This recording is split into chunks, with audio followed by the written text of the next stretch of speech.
Okay. Yep. Let the record reflect we have reconvened with all members present. Please rise for the Pledge of Allegiance. I pledge allegiance to the flag of the United States of America and to the republic for which it stands, one nation, under God, indivisible, with liberty and justice for all.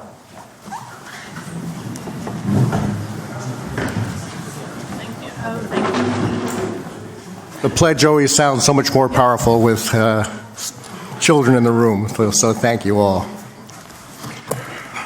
Minutes for approval. May I have a motion for the executive minutes of May 14th, 2018? So moved.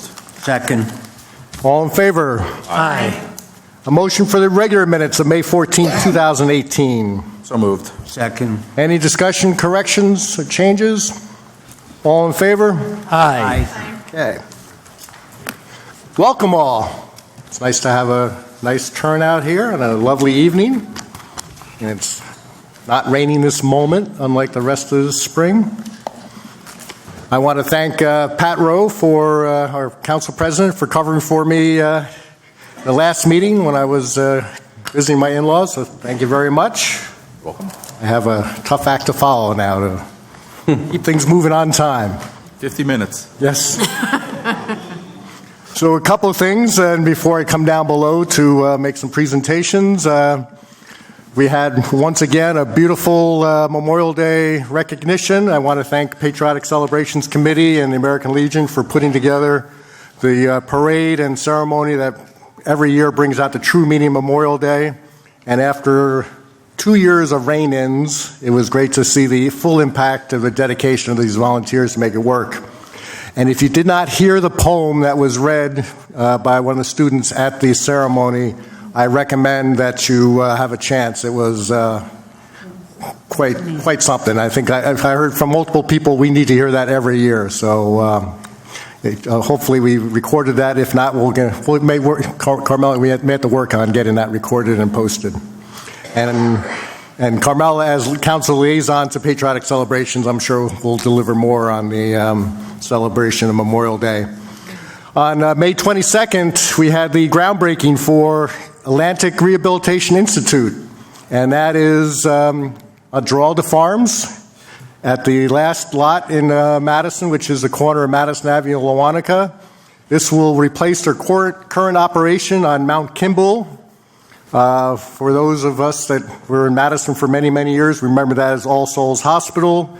This rehab center will be state-of-the-art, and it's a partnership with Kindred Healthcare, a nationwide organization providing physical rehab across this country. So we look forward to the start of this great partnership with Atlantic Health as they expand the health services provided in Giralda Farms and in Madison. So I'm going to come down below now. Water.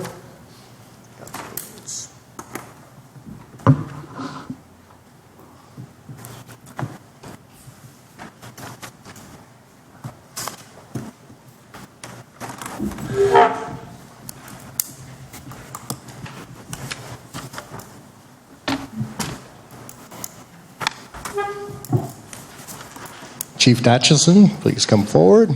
Kyle McDermott, come forward. Family members, brother and mother, and others. Yep, come on.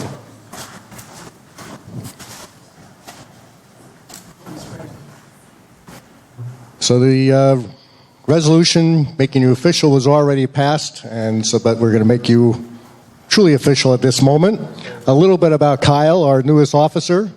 Raised in the town of Parsippany, graduated from Parsippany High School in 2012. Making me feel really old, but that's okay. Kyle participated in team sports, including ice hockey and rugby. Enjoys spending time with family, friends, and outdoor activities such as golf, hiking, fishing, and scuba diving. That's a nice little broad list of activities. Graduated from County College of Morris in 2015 with a degree in criminal justice, and is currently enlisted for the United States Marine Corps Reserve, where he continues to serve his country and community. So we thank you so much for that, stepping forward. And Kyle began his public safety career working and volunteering as an emergency medical technician in Morris County. And tomorrow will be graduating in the 90th Basic Police class, the Morris County Public Safety Training Academy. And we will shortly put on badge number 156, representing the 156th police officer appointed since 1890.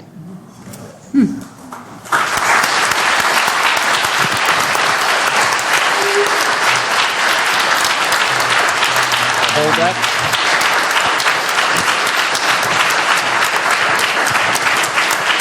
So raise your right hand, left hand on the Bible. Repeat after me. I state your name. I, Kyle McDermott, Do solemnly swear do solemnly swear that I will faithfully, that I will faithfully, impartially, impartially, and justly perform and justly perform all the duties of all the duties of police officer police officer for the Borough of Madison, for the Borough of Madison, according to the best of my ability. according to the best of my ability. I further solemnly swear I further solemnly swear that I will support the Constitution of the United States that I will support the Constitution of the United States and the Constitution of the State of New Jersey, and the Constitution of the State of New Jersey, and I will bear true faith and allegiance and I will bear true faith and allegiance to the same to the same and to the governments established in the United States and to the governments established in the United States and in this state and in this state under the authority of the people. under the authority of the people, So help me God. so help me God. Congratulations and welcome aboard.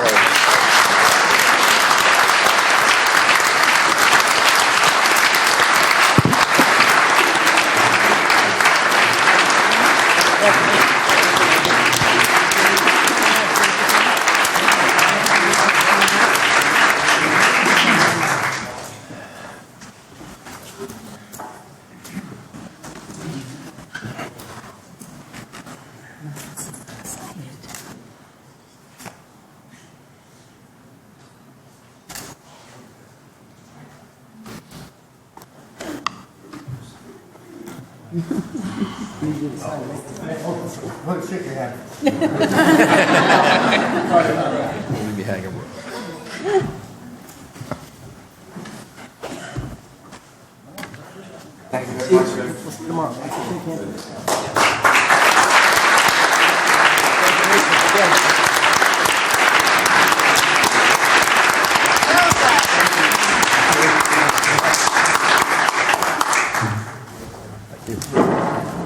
Congratulations.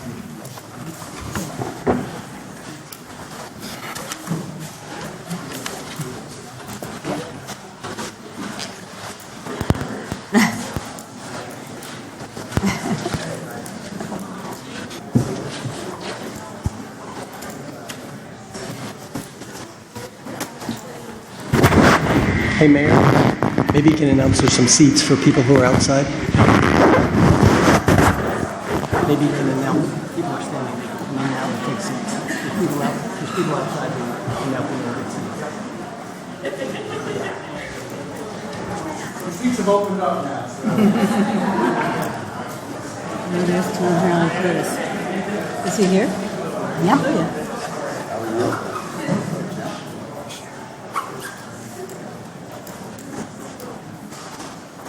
I have Mary Ann McConnell from the Board of Health and any others that are wearing orange and representing Moms Demand Action.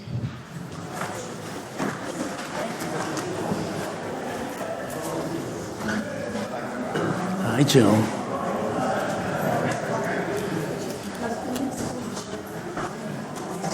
Oh, nope, which was just, yeah. And this is at least the second year in a row that we have presented this proclamation, and regretfully, every day it gets more and more important to remind the importance of gun violence awareness. And June 1st is National Gun Violence Awareness Day, and we're, as you'll hear in this proclamation, encouraging all to wear orange. And I didn't wear orange right now, but I have my pin on there. And I will have orange on Friday. So whereas on Friday, June 1st, 2018, the Borough of Madison, Every Town for Gun Safety, a movement of Americans working together to end gun violence and build safer communities, join the nation in observing National Gun Violence Awareness Day. And whereas National Gun Violence Awareness Day honors and remembers all victims and survivors of gun violence. And whereas June 2nd, 2018 would have been the 21st birthday of Haja Pendleton, a high school student who marched in President Obama's second inaugural parade and was tragically shot and killed in Chicago just a week later. And whereas, to honor Haja, a national coalition of organizations have designated the first Friday in June as National Gun Violence Awareness Day, a day that belongs to all Americans and transcends differences and brings citizens together from all backgrounds. And whereas the Wear Orange movement, an idea inspired by a group of Haja's friends to commemorate her life, encourages all Americans to wear the color orange in hopes of attracting national attention to the cause of gun safety, because hunters wear this color to announce their presence to other hunters to protect themselves and to others from unintentional shootings. And the color orange has long tradition of gun safety among gun owners, the same level of safety all Americans should enjoy. Now, therefore, I, Robert H. Conley, Mayor of the Borough of Madison, on behalf of the governing body, hereby proclaim June 1st, 2018 as National Gun Violence Awareness Day, encourage all citizens to wear orange and support their local community efforts to prevent tragic effects of gun violence and to honor and value human lives. Yes, thank you. On behalf of Morris Moms Demand Action for Gun Safety and Every Town for Gun Safety, I want to thank Mayor Conley for issuing this proclamation, making the first Friday in June as Gun Violence Awareness Day. And Mayor, your timing couldn't have been better. At 10 a.m. this Friday, the first Friday in June, there will be a Wear Orange rally at Morristown Town Hall. And I hope some of you may be able to come. Friday morning isn't always the easiest. The only way this 96 lives are taken every day due to gun violence. The only way that this senseless violence will stop or become a rare event is for citizens to become involved and demand that Congress take action. And thank you again. Thank you for all your work. There you go.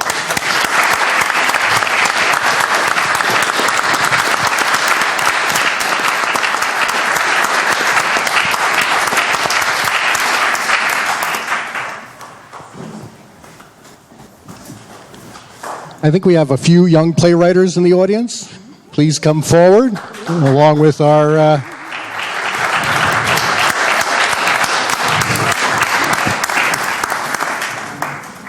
the staff of the Writers Theater.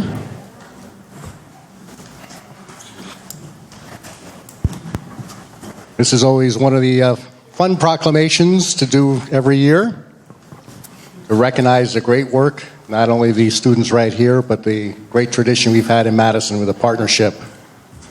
Whereas Writers Theater, founded in 1986, has nurtured creative writing skills for all ages through New Jersey Writers Project. And whereas Writers Theater has produced performances and offered new plays to local and statewide audiences as a result of its dedication to prospective playwrights. And whereas Writers Theater brings a unique program to the community through its local in-school playwriting initiative, the Madison Young Playwrights Program. And whereas the Writers Theater presented performances of student-written work during the in-school assemblies this spring. And whereas the Writers Theater has continually received a positive response from students, teachers, and parents for its effectiveness in working with all students, many of whom have realized the benefits of self-discovery and expression through playwriting, prose, and poetry. Now, therefore, I, Robert H. Conley, the Mayor of Borough of Madison, on behalf of the governing body, hereby proclaim May 2018 as Madison Young Writers Month. In doing so, I extend the very best wishes to Writers Theater and to all young writers within our community for continued growth and success. Further, I encourage the public's participation in celebrating and commending our young playwrights for their creativity, artistry, and expression. There you go. Would you like to say a few words? And we'll get the students to introduce themselves in a second. Thank you, Mayor Conley, and thank you to the Borough Council and to the school district, who's our partner in this program, has been for 32 years, and to the community as well. I'll just say this very quickly. Thank you. It is very important when adults and professionals can take the time to recognize the voices of our youth and their imaginations. And we are thrilled to be in a community that supports them and this work. So thank you very much. And let's hear from the playwrights. Yeah. So we're going to start at this end, and what I want you to do is state your name, your school, grade, and the name of your play. And then you can pass the microphone on down. My name is Katerina Bogojevich. I go to Tori J. Sabatini School, and I'm in 4th grade, and the name of my play is Moving Tornado. My name is Lucas Novostich. I go to Tori J. Sabatini, and the name of my play is The Lucky Day. My name is Luke Showman. I go to Tori J. Sabatini School. I'm in 5th grade, and the name of my play is Special Boy. Hi, my name is Evan Beckman. I go to Tori J, and the name of my play is Polly Wants a Cracker. My name is Jillian Cianci, and I go to Central Avenue School. I'm in 4th grade, and the name of my play is The Secret Dog. My name is Maurice Prendeville, and I'm in Central Avenue School in 5th grade, and the name of my play is Aliens. I'm Luca Bambachi, and I go to CAS, and the name of my play is The Kidnapping. My name is Drea Pally. I go to Kingswood School, and I am in 5th grade. The name of my play is The Adventure in Dreamland. Great.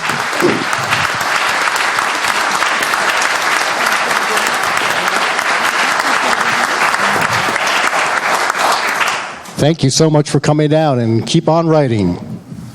Thank you.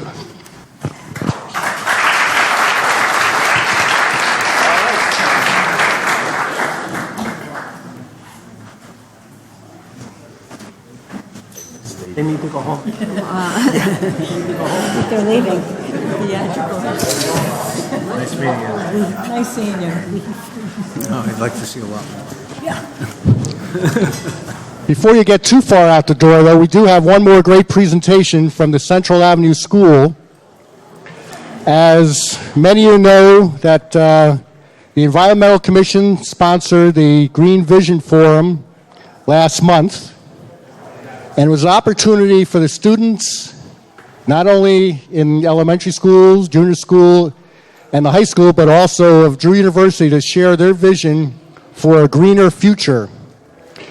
And we were so impressed with the work done by our students that we wanted to share it to the greater audience. So not only to the people that came out tonight, but also, since this will be recorded, you'll get to be on channel 21 on Cablevision, and along with FiOS. So you'll be on there, plus you'll be able to see yourself by going to RoseNet, and hopefully all of Madison will learn about the great work. So with that, can I have the Central Avenue School Clean Canteen team, Ms. Mantone, and we have Mr. List, the principal, also here. So you can either go from the wireless, or you can use whichever, and then we have the video ready to go. Yep, there, Michael's ready to show the video when we're ready. Thank you very much. My name is Debbie Mantone. I'm a teacher at Central Avenue School, and I have with me Layla King, Aiden Shaw, Emma Worth, Leo London, and Aubrey Chase. They've worked very hard on this project that they're about to tell you about, and with the approval and go-ahead from my principal, who is gung-ho with this idea, and the support from our CAS PTO, who actually purchased and helped me fund this program, we were able to do it, and it's been very exciting. So, Layla, you ready? Mrs. Mantone showed the student council a video on plastic pollution in our oceans. She explained how she wanted help selling special water bottles so that CAS could help lessen the amount of plastic pollution. This piqued my interest. After seeing the video and the bottle, I wanted to get involved and help out. Did you know that plastic bottles take around 450 years to biodegrade? Some plastics take 1,000 years to biodegrade. 50% of the plastic we use only once and then throw it away. Plastic bottles can get caught in gyres, which are spiral currents in the ocean, and create trash islands. Beaches around the world are being polluted with plastic bottles. We spent many lunches making posters to hang in the hallways. We also made a Google slide presentation that we presented during lunches to our school. In addition, we just made a video for Earth Day. We thought it would be fun to interview the people who have CAS Clean Canteen water bottles and see what they like about them. We want to sell the rest of the bottles so that there is less plastic pollution. The Clean Canteen Company was very concerned about our environment. They started the Bring Your Own campaign to kick the single-use habit of the plastic containers. Clean Canteen water bottles are stainless steel. The bags they come in are biodegradable. The CAS Clean Canteen water bottles are blue and white, which are school colors. They have a paw print on the front for the school mascot, which is a tiger. It says CAS on it, and there's a place to write your name. It is easy to fill and carry, and it has a sports lid, so it doesn't spill easily. It has been important to us to make our school community aware of plastic pollution. We really like our Clean Canteen water bottles. Maybe other schools and organizations in the town could begin to promote to use of reusable water bottles so that Madison creates less plastic pollution. We'll go to the video. Well done, well presented.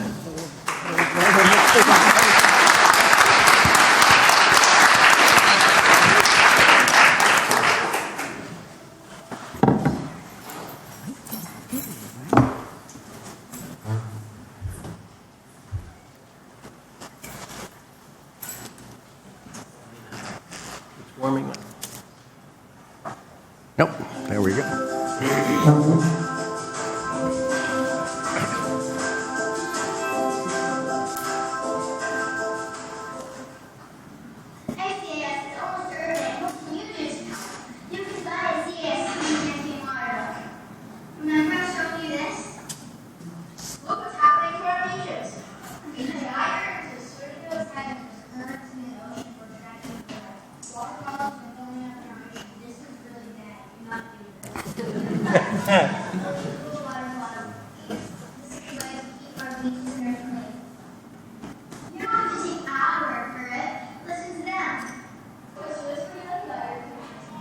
I like that it's reusable, so we don't have plastic water bottles all over the school. I like that it has our school logo of CAS. I really like the most important thing is that it remains here because we constantly have our lost and found full with a lot of items. So again, I think we're making here. So it's a part environment, it's reusable, it has a beautiful logo, and it has your name on it. So all important. Hi, my name is Madison. I'm going to be interviewing Matthew. Matthew, what do you love about your Clean Canteen water bottles and how many do you have? Because I have one, my brother has one, and I have one, and it's school spirit, and it helps the. Why did you buy your Clean Canteen water bottles? Yeah, I bought it because it's stainless steel, which means it's strong, it doesn't spill easily, so you can put anything in it, and it looks the environment. Those are great reasons.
An island in the Pacific Ocean. We want to go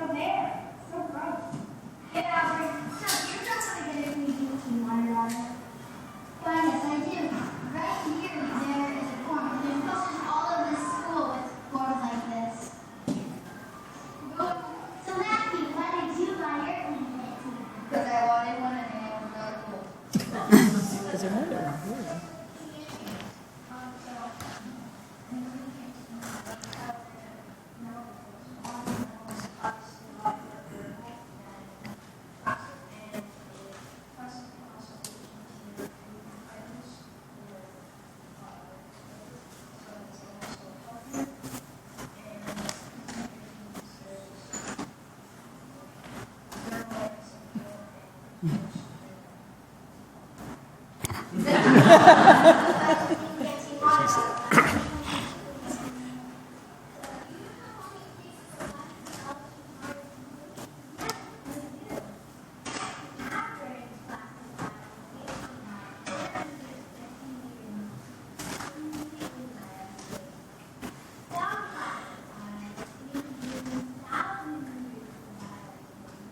Here's some proofs of the CAS water bottle. It does not leave any garbage in the work you have to throw. It keeps water cold, and it keeps tea and coffee hot.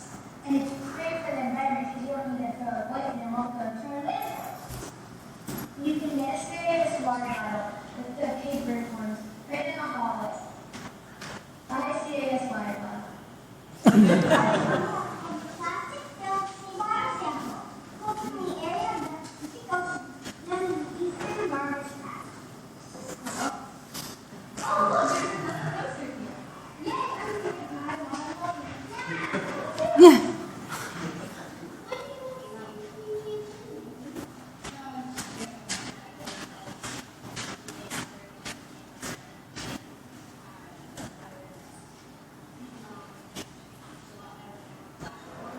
Hello, this is Alex. I'm going to be asking her why she likes her clean canteen and why she uses it.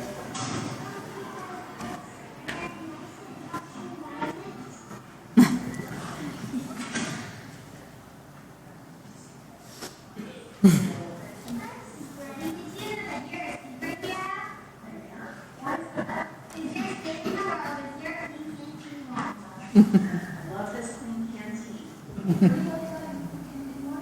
I like that I'm not doing the plastic and using like canteen water bottle.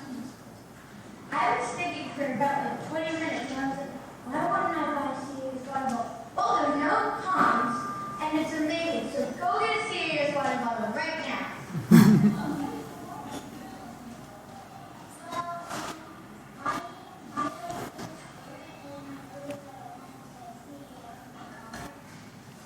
So happy that after a hard kickball game, I had my clean canteen.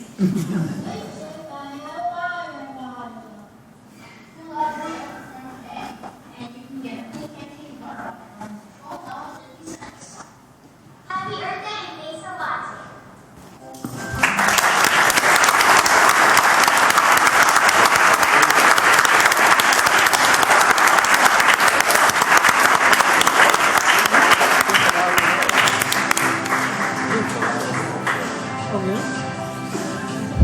Great job. Thank you, Mrs. Mantone, for all your work on this, and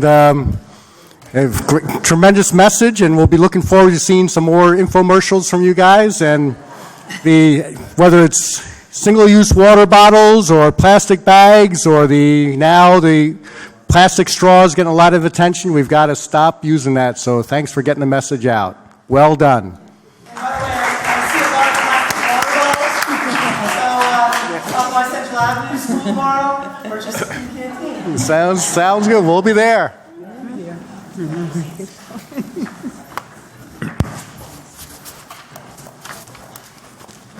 Now we will move on to reports from committees.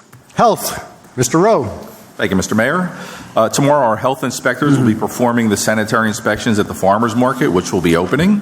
After inspection, the Rose Hall opened its new pool facility over the weekend.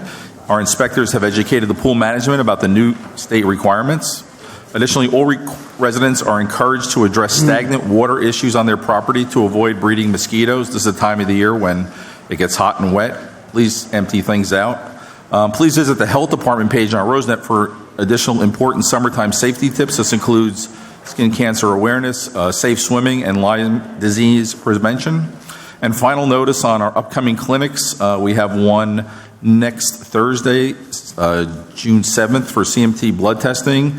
and another one in Springfield on June 14th. And finally, on Monday, June 11th, men's cancer screening. We are still accepting appointments. Please contact the Health Department for further information or to schedule one. Thank you. Thank you. Public Works, Engineering, and Patriotic Celebrations. Carmel Vitale. Thank you, Mayor. Okay, the DPW, as usual, are always busy. It's been a busy month. Besides all of their work and getting all the recreational fields done, they've been painting the senior center, which looks absolutely great. They've installed, if you can take a look at the flower baskets downtown, and they take really good care of those, and they water them every week. They changed all the banners and the flags on the art poles, and they assisted with Memorial Day, which was very much appreciated. The Roads Department planted their 105 shade trees per the Shade Tree Management Board, and they do their usual topsoiling and mulching and picking up of white goods. So they've been very busy as well. The Sewer Department has handled emergency flood issues due to the heavy rainstorms.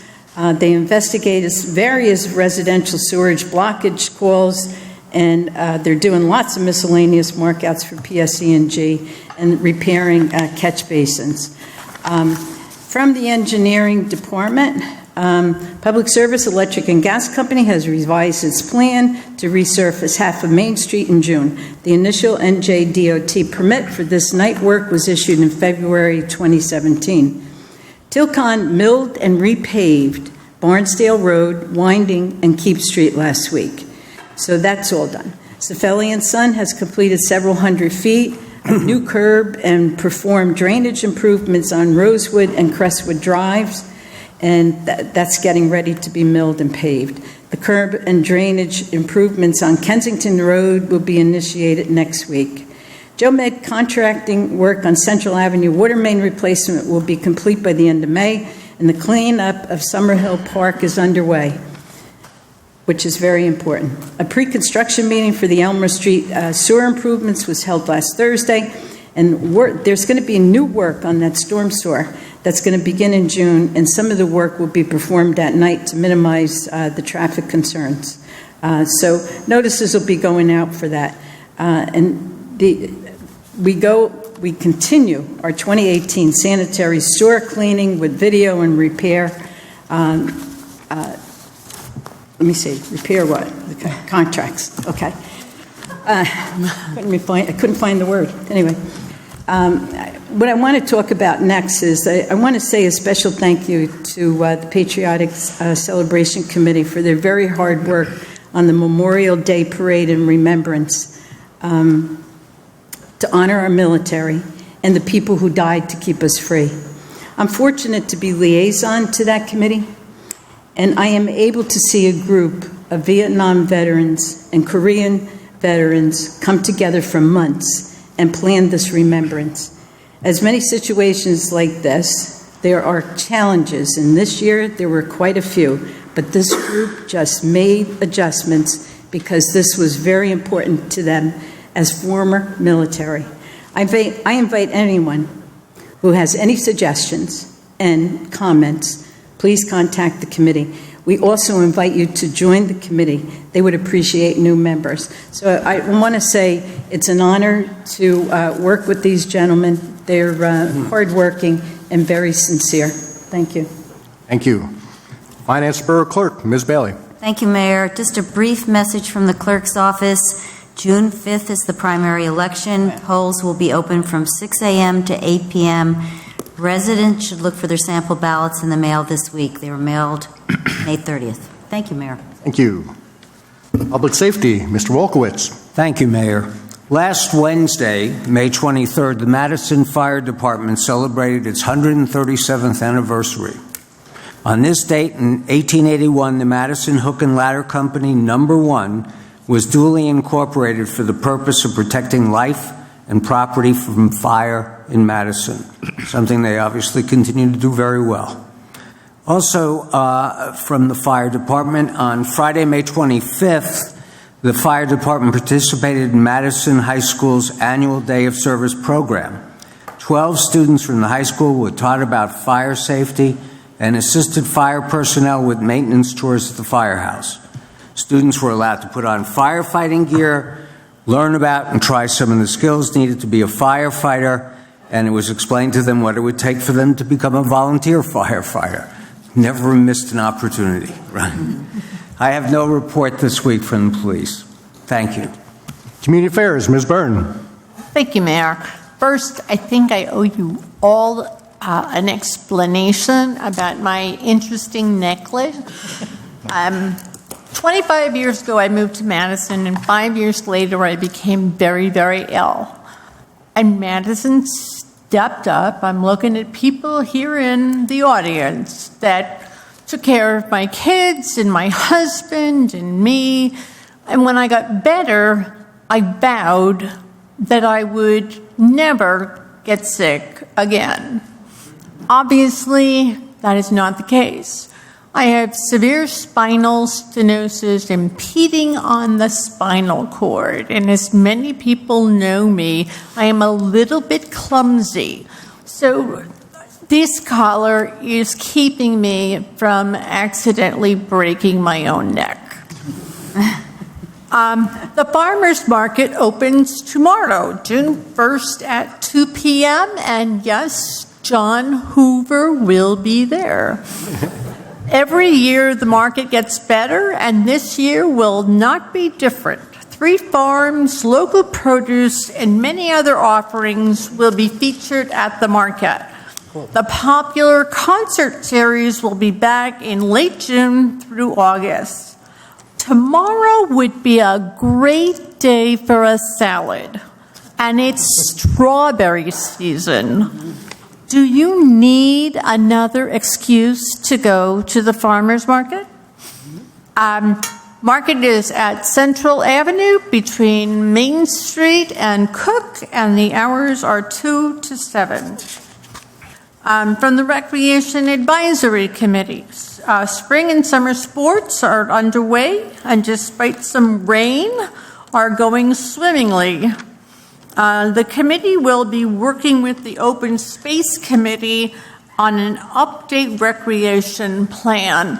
Special thanks to Zach Ellis for making sure all of the baseball and softball fields were playable. From the community garden, it has launched its 2018 season, and with 2 work weekends already on the books, it looks great. The bees return to their hives, and the pollinator garden is flourishing. Let's hope for a sunny, temperate summer and the promise of fresh produce. From the Senior Center, the Executive Director, Sarah Keffer, has returned after a bout of appendicitis. The renovation is going well, and plans for its use are underway. And finally, another commercial. The reason we are meeting tonight is that Monday was Memorial Day. Started after the Civil War, it is a day to stop and recognize the men, women, and families who have sacrificed for our country. You can honor their memory on Tuesday, June 5th, by going to the polls and exercising your right to vote, a right many fought hard for. Respect their efforts and vote on Tuesday. Thank you, Mayor. Thank you. And utilities, Mr. Hoover. Yes, one thing before I start on utilities, Pat, just to add to what you said about the community pool, on the liaison there, and we have an agreement with the health department. They're going to inspect more than just once. They're going to inspect a couple of times a month, which is really good for everybody. Water department. The department assisted Holt Construction with the locations. By the way, can you guys hear me? Yeah. With the locations of the water main and shutoff valves for the new building at Giralda Farms. The department responded to an emergency call out for 300 Main Street, a fire hydrant struck by a motor vehicle. The fire hydrant and service valve required replacement due to the irreparable damage done by the vehicle. Thank you. Nobody was hurt, I don't believe. The department would like to remind customers that the water pumping totals double in the spring and summer from 1.7 million gallons per day to 3.4 million gallons per day due to lawn watering. Your lawn only needs 1 to 1.5 inches of water a week, which could be done by watering 2 to 3 times a week. Early morning, before the sun rises, is the best time for the lawn and the water system. Watering during hot sun wastes 50% of the water due to evaporation. Also, anyone with an irrigation system should have an automatic rain sensor to keep the system off during and after rain. Remember, it is drinking water that you are spraying to keep the lawn green. For the electric department, on Tuesday, May 15th, the standby crew stayed behind as a contingency to repair potential damage from the incoming storm. There was a broken wire on Barnsdale that was repaired in between lightning hits. A tree fell on wires on Danforth that required removal and repair. On May 16th and May 17th, the crews worked in JCP and L towns to help out.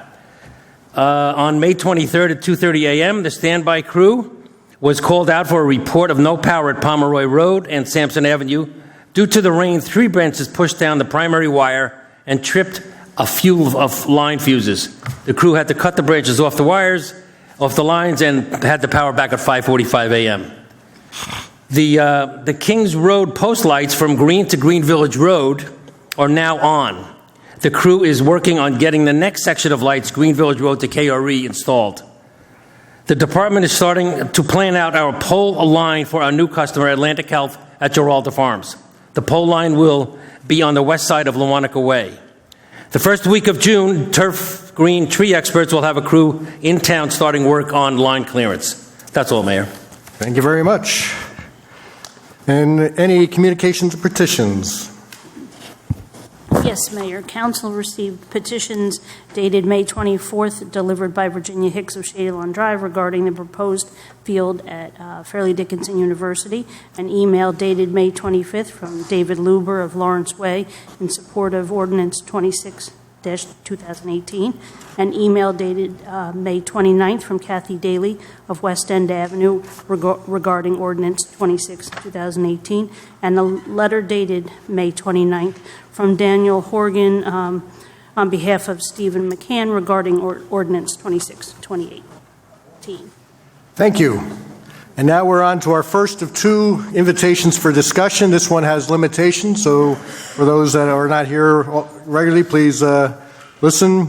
You may only comment on our agenda discussion items, which include a presentation from Rob Walton of JCP&L. He'll be talking about the recent agreement that Madison and JCP&L have made to provide support, and also the planned line clearance that's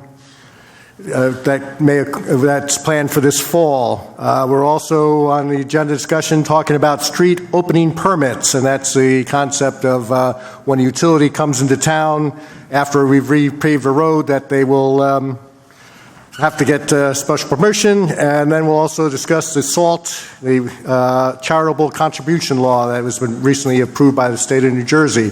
So you may comment on those 3 items, or you may comment on these resolutions, which are, and this I'll read through them so you also have them for the consent agenda. Resolution 173, approving a contract with Susan Blickstein for professional services for affordable housing. Also a contract, 174, authorizing contract with Clark, Caton, and Hintz for affordable housing also. Resolution 175, approving raffle licenses for Shakespeare Theater, New Jersey. Resolution 176, ratifying the appointment of Rory DeLuca as a summer intern in the Public Works Department. 177, also an appointment of Justin Reinhardt as a summer intern position. Resolution 178 is confirming payment number 3 and change orders number 5 to JoMed Contracting for the Central Avenue Water Main Replacement Project. Resolution 179 is execution agreement for energy services with NJ Public Power Utility, or Authority rather. And 180 is the appointment of Jim Trimble, promotion to customer service representative for the utilities. You may comment on any of those resolutions or the 3 agenda discussions I just mentioned. If you're here to comment on the Land Use Ordinance 26, there'll be a hearing for that, so you'll be called up at that point. So anyone wants to comment on any of those items, please step forward, state your name, your address, write the same on the clipboard, and keep your comments to 3 minutes if possible, but I will give you a 1 minute grace and cut you at 4 minutes. Anyone wishing to comment, please step forward. Seeing none, we close this part of the meeting, and we move on to ordinances for hearing. Well, shoot. I all of a sudden go through, I miss a page, and I get way ahead and running behind schedule, trying to keep up with Pat Rowe's 50 minutes at the last council meeting. We go on to agenda discussions. I'd like to welcome Rob Walton.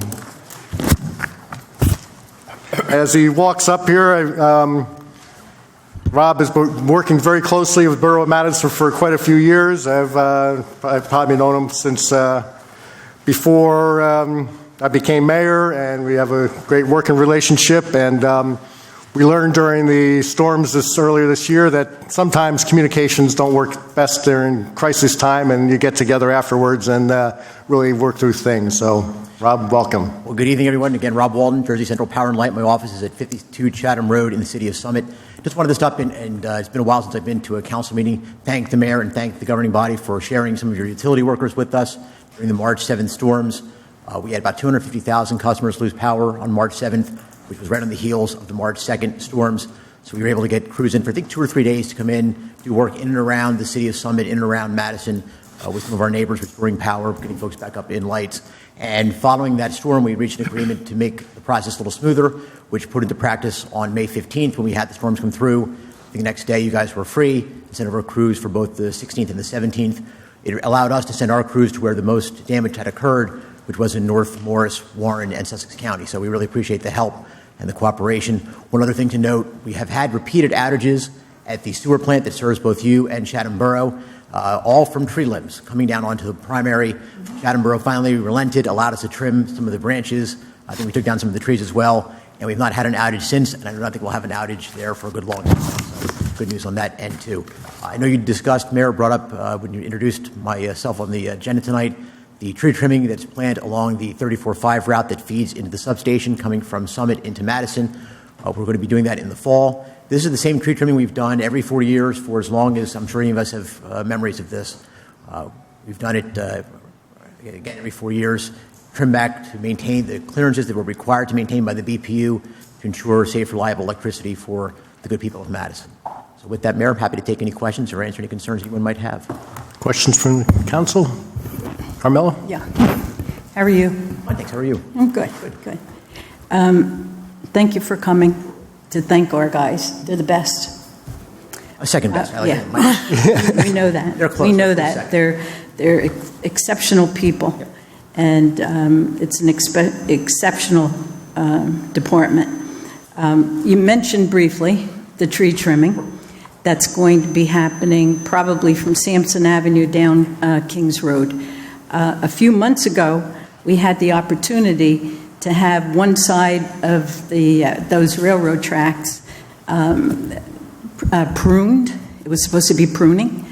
If you kind of turn around, I'm just going to give you something to look at so that we could say very honestly to our residents that this is not going to happen again. We're at Tree City USA for like 33 years, and we take a lot of pride. We have a lot of volunteers that take a lot of pride in Madison and what happens here. So we were a little bit concerned, when we had our last meeing that JCP&L was going to come in and do the other side of this particular track, and some of it was going to be on private property. I think that we need to very quickly keep the conversations going because our people are concerned that there is a good chance that something like this, you could kind of take a look at it if you want. I'm not blaming you for this, all right? What I'm trying to express for the people that came to me and said, listen, we're really concerned. So the pictures that are on the screen behind you there, I don't think you saw that, Rob, are from the trimming from New Jersey Transit. We do have a representative from New Jersey Transit here So that was done last year. So it's to be clear, it's not your trimming, but the point to be made is we don't want to see to outright clearance. Sure. We struggle with this as well, Councilwoman. We live in the neighborhoods we serve. We love our trees as well. I live in Hunterdon County, which has far more trees than Morris County, and we love it that way. By the same token, we have to weigh the benefits of responsible tree trimming. And the storm of March 2nd, March 7th, March 23rd, April 4th, and again May 15th, 90% of the outages were caused by downed trees. And even tonight, the councilman that gave the report about the utility outages in the borough of Madison were 2 tree incidents. Liability issues at the sewer plant were tree issues. So we are trying to be respectful, but by the same token, balance those needs with the concern for reliability, both for people traveling on the train tracks and for the electricity coming into the borough. We have done this, as I said, every 4 years, going back as long as I'm sure anybody here can remember. So that's sort of our track record of tree trimming. I don't think you would have had a whole lot of complaints from when we did it 4 years ago, or 8 years, or 12, or 16. So I would think we'd have a similar experience this time around. So we should be able to tell the residents along the railroad that it'll be similar to the 4-year rotation, nothing more than what we have seen before. And before we take down any tree, we get permission from the homeowner to do that. They sign a card that says we give you permission to take down the tree. If they want to have a discussion about why the tree needs to come down, we do that. We walk them out. We explain why the tree is diseased or dead or dying or decaying. We show them the issues on the bark, on the trunk, and explain to them why it's important to take the tree down. And usually we make a very good case, and folks agree, and they sign off. Sometimes they don't, and we don't trim it. Yes, sometimes those trees are on private property. Sometimes they're on the transit right-of-way or the utility right-of-way. But we do always have that conversation with the resident before we do anything, before we do any removing of trees. We do branch trimming regardless. You know, you have to understand we're a little gun shy at this point. And we want to say to our residents, this is not going to happen on your property. We're very concerned about the use of herbicides as well. We've had quite a discussion at the Environmental Commission level. So I go back to my first comment is that we need to start sitting down and talking sooner than later. And I think that we'll come to a good conclusion. Our heads are not in a vacuum. We understand what can happen in a tree going across there and taking down a line because we had that during Sandy. So we understand that whole process. But I think it's there's a more sympathetic way that we can probably work together, and there'd be less fuss about it. I agree. I think we should take a step back because there's been some alarm raised with the residents. I think was unnecessarily done. As I said, we've done this before, and the kind of word choice that was used in some of the notifications to the residents was, I think, a little bit alarmist given our past history.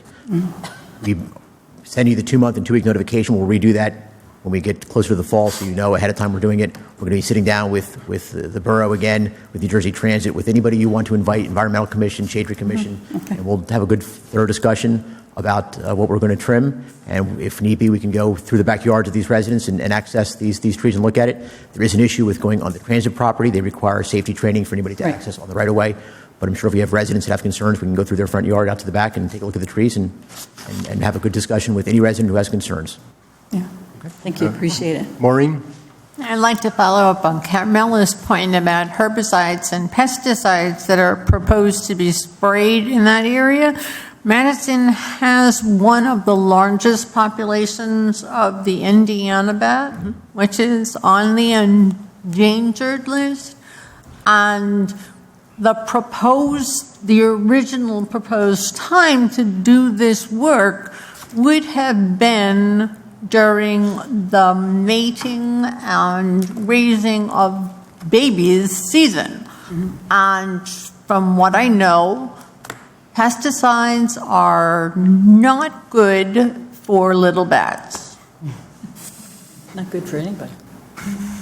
Well, certainly we comply with all federal and state rules regarding pesticide use, time of year, scope of application, a chemical compound used.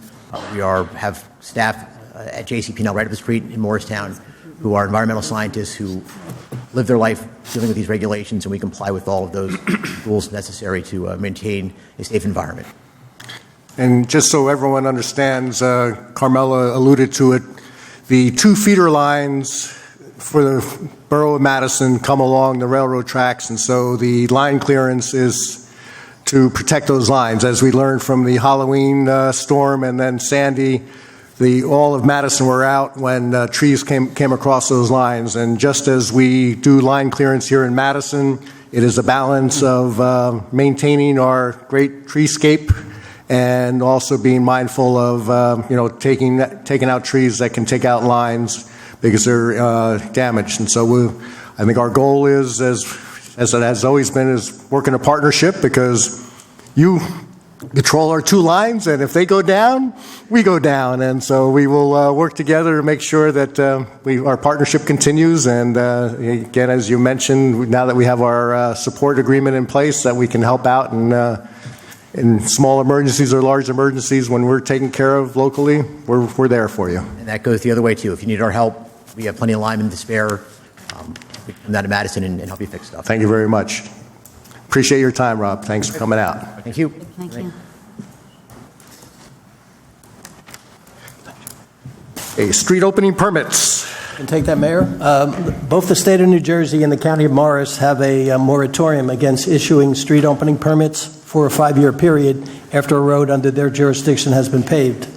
And that policy affects state roads like Main Street, which is also State Highway 124, and county roads like Park Avenue, Green Village Road, and Lewanika Way. The rest of the roads in Madison are local roads owned and maintained by the Borough of Madison. But unlike the state and the county, we don't have a similar ordinance with a 5-year moratorium period. And as a result, public utilities like Public Service Electric and Gas come into town and do gas infrastructure work, which is needed, but it's not coordinated with our capital planning, and they do damage to recently paved roads.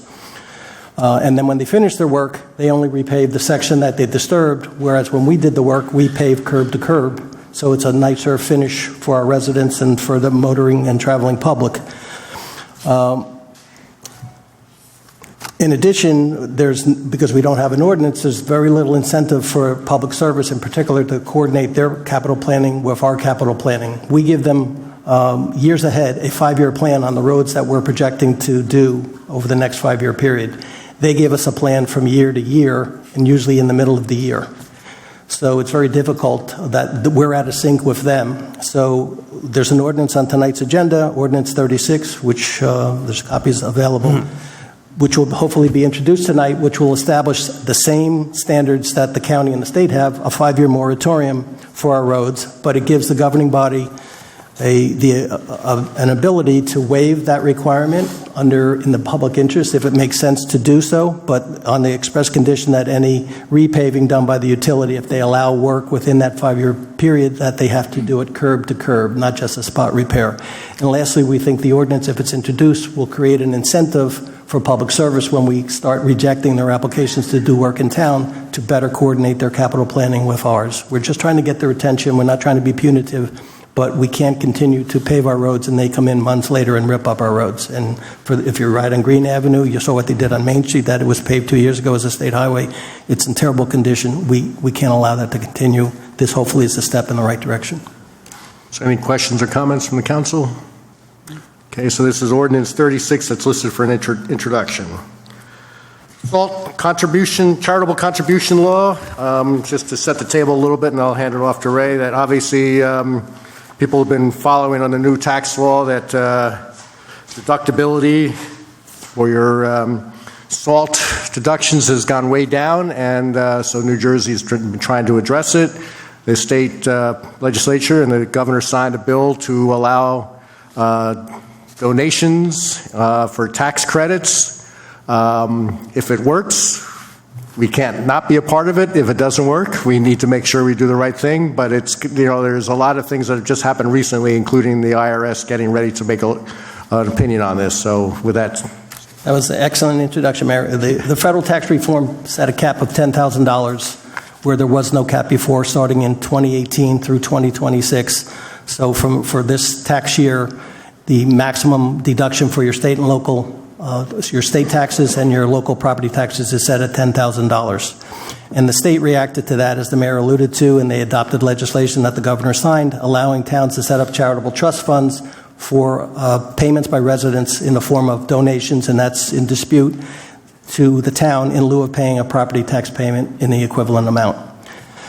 That state legislation doesn't take effect until July 3rd, and as part of the legislation, the governor charged the Division of Taxation, the Treasury Department, and the Department of Banking and Insurance to come up with the rules and the regulations and the guidelines for towns to follow to start, if you're going to establish that, to set how to set that up. And we have been directed, myself, our CFO, and the borough attorney, by the mayor and by the council, to monitor those developments and to bring information back to the council to make a decision on this, and then we'd present it to the community. Recently, as the mayor also indicated, the IRS issued an advisory ruling, number 54-2018, indicating that they intend to propose regulations regarding efforts by state and, quote, to circumvent the new statutory limitation on state and local tax deductions, and reminded taxpayers in this notice that, quote, federal law, not state law, controls the proper characterization of payments for federal income tax purposes. So that was kind of a shot across the bow by the federal government to the state, saying you can adopt whatever you want, but we're going to decide whether it's deductible and whether it really is a donation if you're getting services. And their argument is that if you're getting school services or police or fire or recreation services, it's not really a donation. You're getting a service in exchange or services in exchange for your payment. In reaction to the IRS advisory notice, which just came out about 3 days ago, the Attorney General of New Jersey responded in writing to the IRS commissioner, disputing that and asking them, objecting to the notice and requesting clarification as to what their intentions were.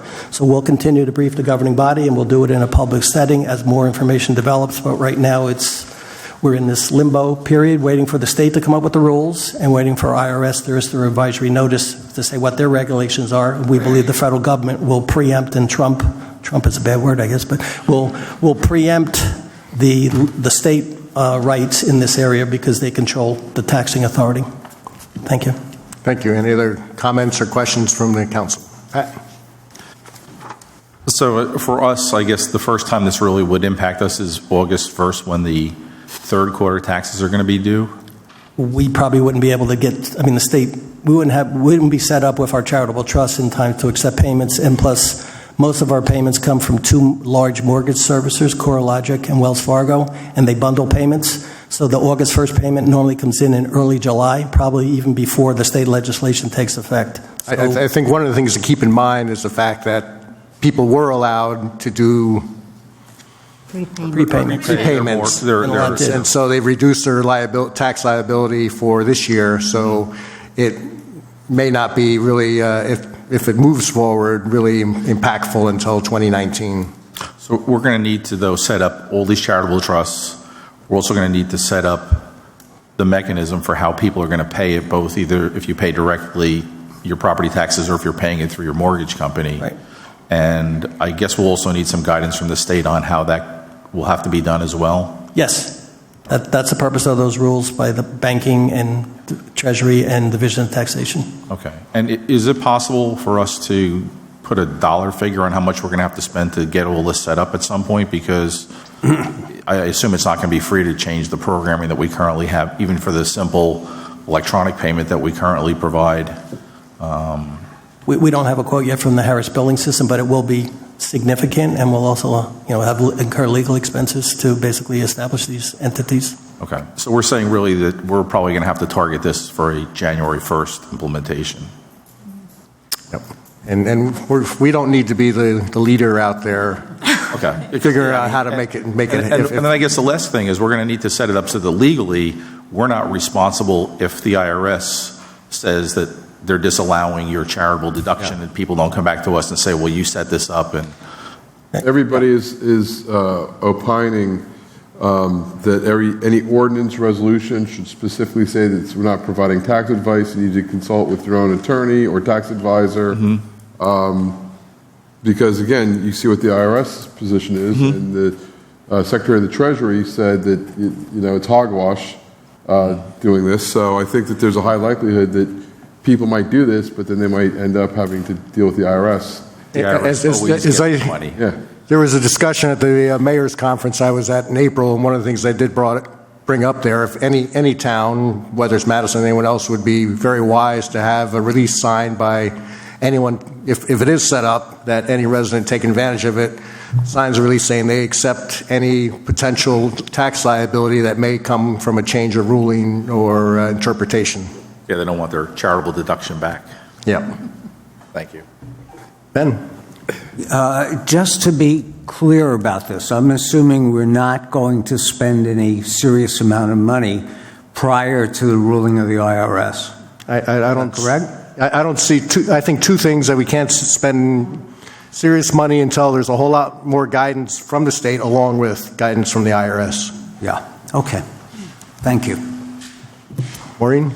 Yeah, I spent a lot of time with the legislation, and I also followed up with a number of the sponsors and the legislative aides that drafted it. I agree with Pat. It is a very complicated piece of legislation. It's not entirely clear whether one charitable fund could be set up per community. It sounds more like there would be multiple charitable funds, so three. And the final assumption is that the CFO is going to administer all this. Now, Jim works hard, but there's only 24 hours in a day. And then having worked for years in not-for-profits and being fairly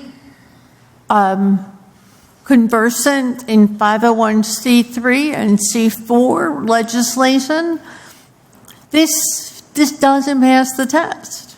You're not donating anything to the town. You are giving the town money to pay for the fire, pay for the police, pay for the education. So, I'm with Ben. I really don't think we should expend any money on looking into this at all until there are clearer rules from the federal government.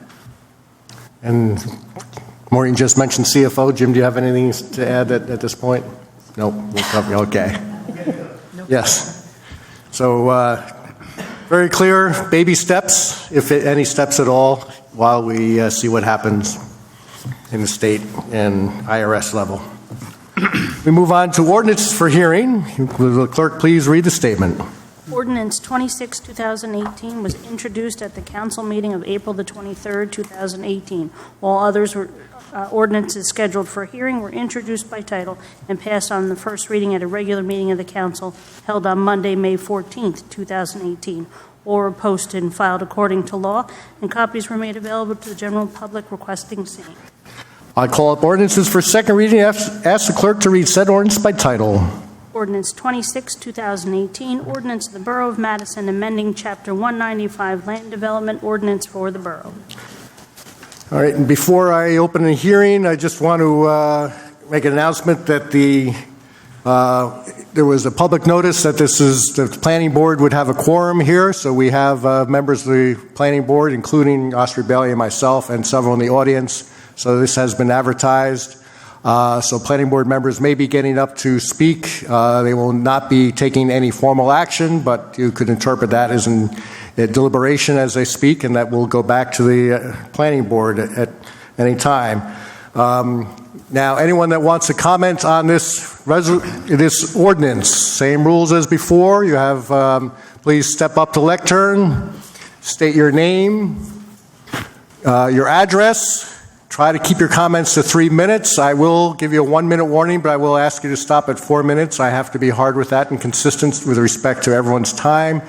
We will gather any questions and that come along, and they will be answered after the hearing. We have our planner here to help with any questions related there. Obviously, our attorney here and our members of the planning board. So with that, anyone wishing to comment on Ordinance 26, 2018, please step forward.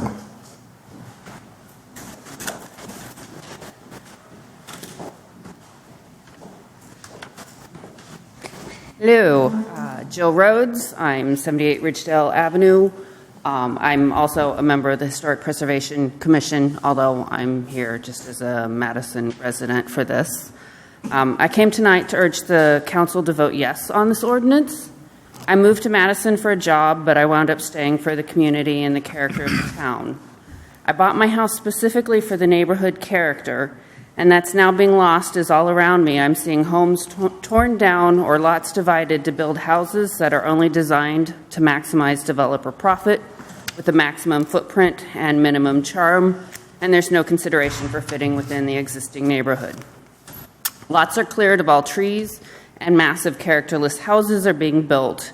It's not typical of the area, and really they look out of place. Any one of us can think of a particular street with a house that just glares out from the rest of the charm.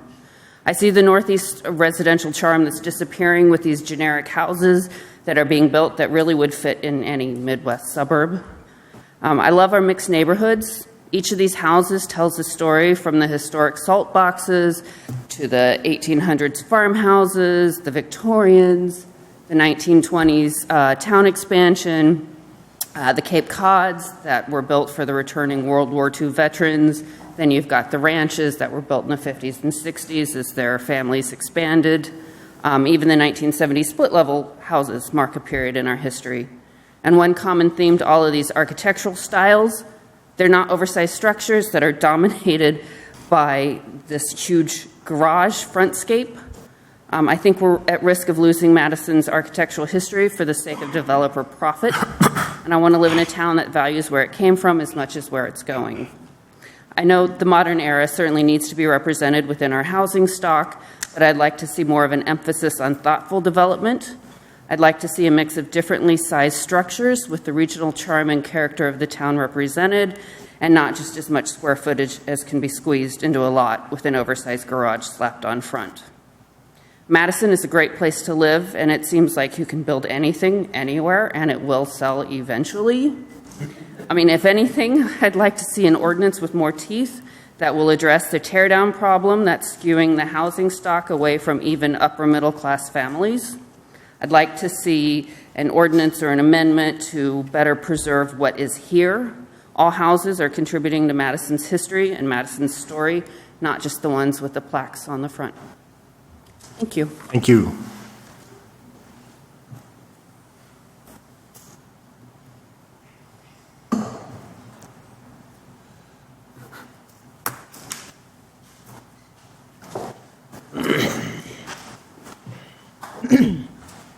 Good evening. My name is Rachel Ehrlich. I live at 252 Kings Road.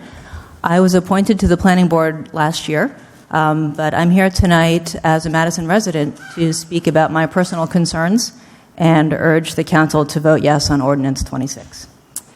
In the 3 years since my family bought our two-bedroom house on Kings Road, I've come to understand firsthand why Madisonians worry about new construction homes built on so-called teardown sites. Every time a neighbor's house goes up for sale, the buyer levels it. The builder maxes out the new house, building to the minimum front and side yards, the maximum height, and the maximum lot coverage. Like most Madison neighborhoods, Kings Road was developed between 1920 and 1960. Homes from this era of Madison's history are modestly built with gracious setbacks and variety in the massing and the siding. As a result, the new maxed-out houses look completely out of scale, overwhelming our neighborhood of capes and split levels with single-car garages. Madison is a wonderful place to live, and our town's warm residential feel is one of the charms that draws new families here. It's a great sign for our borough that people want to build new homes here, but it's time to implement some modest bulk and design regulations to help guide builders to uphold neighborhood norms for size and scale. The Planning Board has found the proposed ordinance to be consistent with the master plan's goal of accommodating changing housing tastes and needs while preserving the character, scale, and integrity of existing residential neighborhoods. Therefore, I urge the council to vote in the interests of your constituents and vote yes on Ordinance 26. Thank you.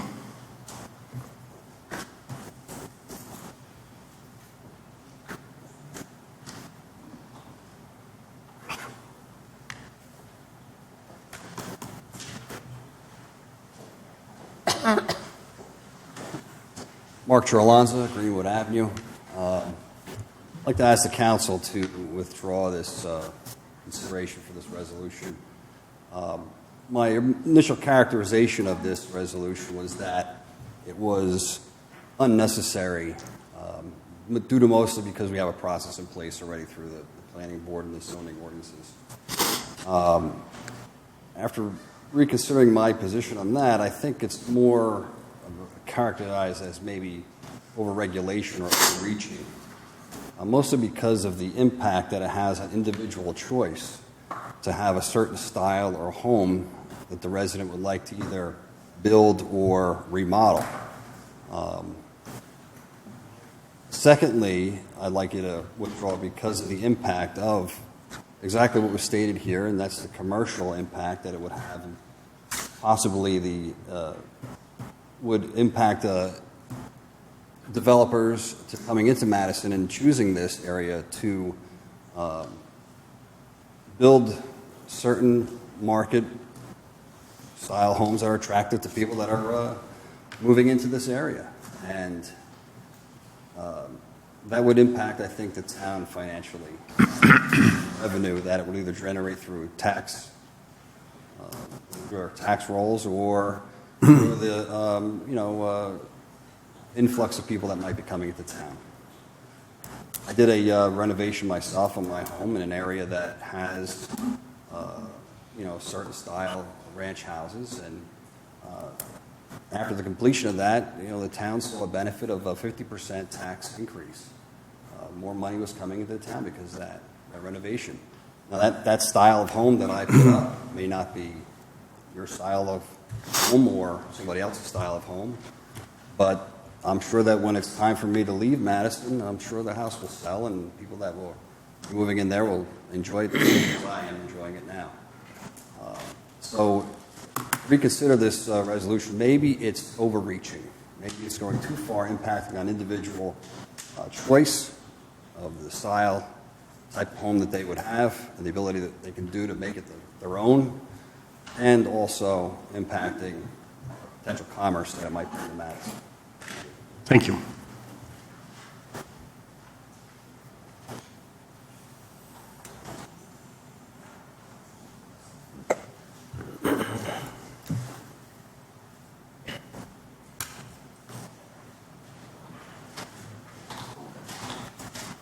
Good evening. I'm Janet Foster. I live on Maple Avenue. I'm a member of the Historic Preservation Commission, although I'm speaking as a resident, a longtime resident in this community.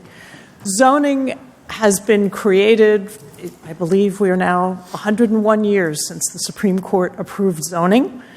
In this country, its intention is to enhance public values and the rights of the public to certain health, safety, and welfare considerations, demanding of each individual, each private property owner, a small concession of not being able to do exactly everything that you want on your property. I strongly believe in the public benefit of zoning, and I would urge the council and the community to support these modifications to our existing zoning. It is always appropriate to review our zoning laws and make sure they are serving us well, and it has been evident in the past decade or so that there are things being constructed that may meet the letter of the law, but certainly don't meet the spirit of the law of enhancing a community that we believe Madison is. I'm particularly concerned about the garage issue, the garage ordinance issue, and just want to remind us all that the things that people value in a community are about a balance of the massing and the setbacks of the houses, a landscaping that extends across and embraces the houses, people of different ages and different stages who may interact with each other and be in the community. I've never been aware that a great community is judged on the number of cars that can be easily parked within 2 feet of the front door, and I don't think we need to make that a standard for our community. So I urge you to support this. I thank you for considering it so carefully and look forward to many more happy years in Madison. Thank you. Thank you.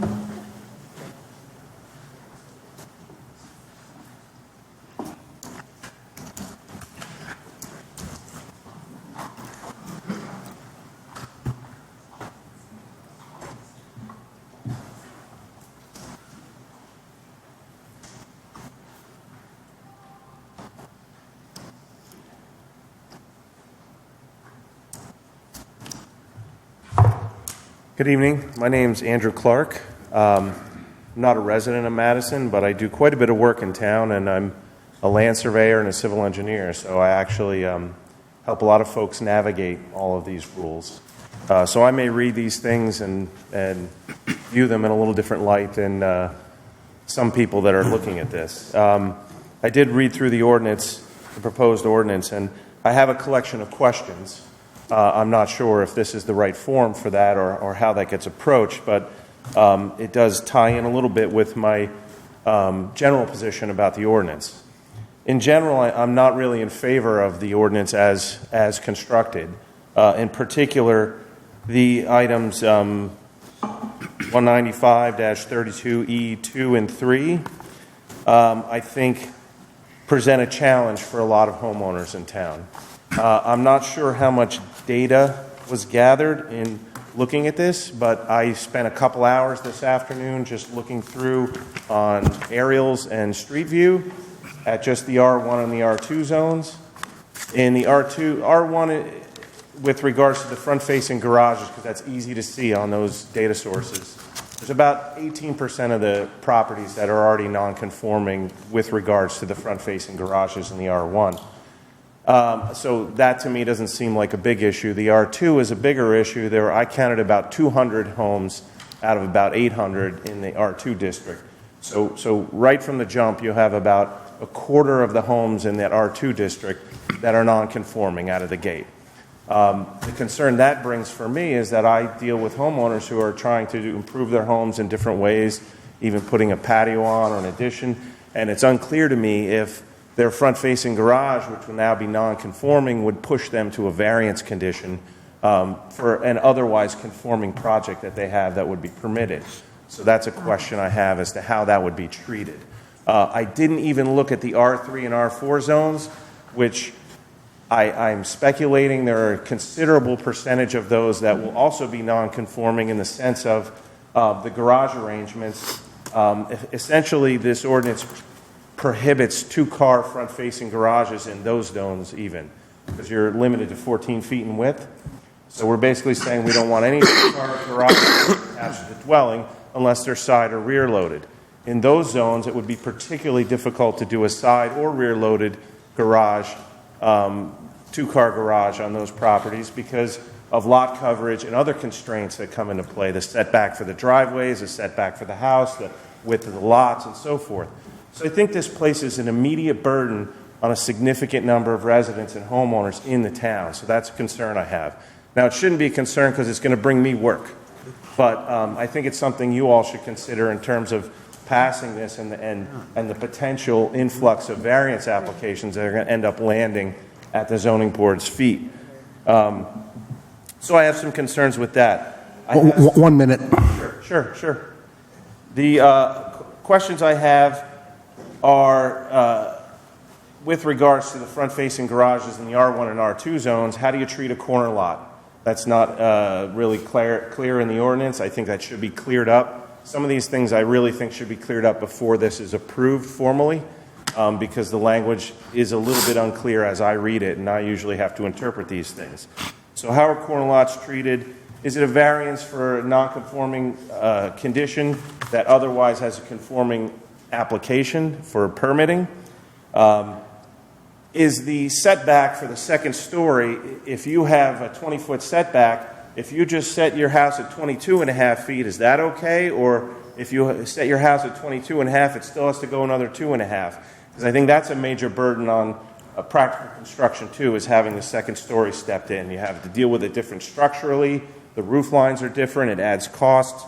And sorry, we got time. That's it? Okay. All right. So we'll address most of those questions after the hearing through our planner or through others. Thank you.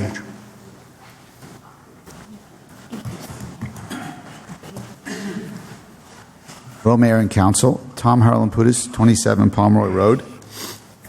Some of the challenges that Mr. Clark just mentioned were exactly things that I were going to discuss with you guys as well. One thing that he brought up was the fact that he'll get more work out of this potential change in zoning because we're asking some homeowners now to go for variances that wouldn't be in existence right now with the current zoning. I do understand the intention. I think I understand the intention of the new ordinance and what the goal is. I'm not sure from watching the video where Susan Blickstein gave a presentation exactly how this falls into place with the current master plan. It wasn't a thorough enough explanation for me because I don't know the master plan very well. And I think that the master plan is actually under review for revision. I remember hearing that too. So there could be some changes in the master plan moving forward since things are changing globally, nationally, residentially. We do know that people do want to move into the borough and some people do want to have a little more living space. I love the charm of the town, but that doesn't mean that I am the ultimate advocate of what should be there and what shouldn't be there. And I do think that the council should consider just tabling this and going back to the planning board for a little bit more review and discussion. And I would like to suggest that a committee is formed with some stakeholders from the borough, be it some contractors, architects, just residents, people from the planning board, Ray or Jim, maybe you also, Mayor, and why don't you guys discuss what was the intent? What are we actually trying to stop? If we're trying to tell people that now you can't maximize your living space, but you have a lot and a house that's a cape, and we heard that there's 25% of the houses just in the R2 zone that are non-conforming now. They couldn't do renovation or expansion with full living space over their garage without a variance. We realize that we are impacting a lot of people. I don't know what the percentage of renovations are between current homeowners and builders. I guess we can look at all the applications that we've had in the last year or two, and we could see if it's been 20-80 or a different ratio. But I do think that a lot of the homeowners who own a house now and want to expand should have the same opportunities that people before this zoning change had as well. Our properties are not inexpensive anymore in Madison, even starter homes. And people want to be here and they want to be more comfortable. 1 minute. Thanks, Mayor. So respectfully, I know that Ms. Blickstein was given a challenge or a mission to go in and figure out how we can write an ordinance that would still maybe not be too much of a burden on homeowners, but it might be.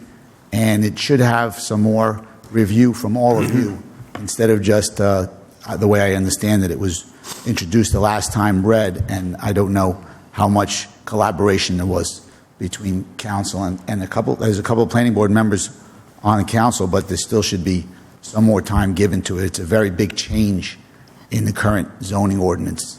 So there's a lot of considerations that I think we have to review before we move forward with this. So I hope that the council will consider taking some more time. Thanks. Thank you. Anyone else wishing to be heard? Okay, we got. Yep.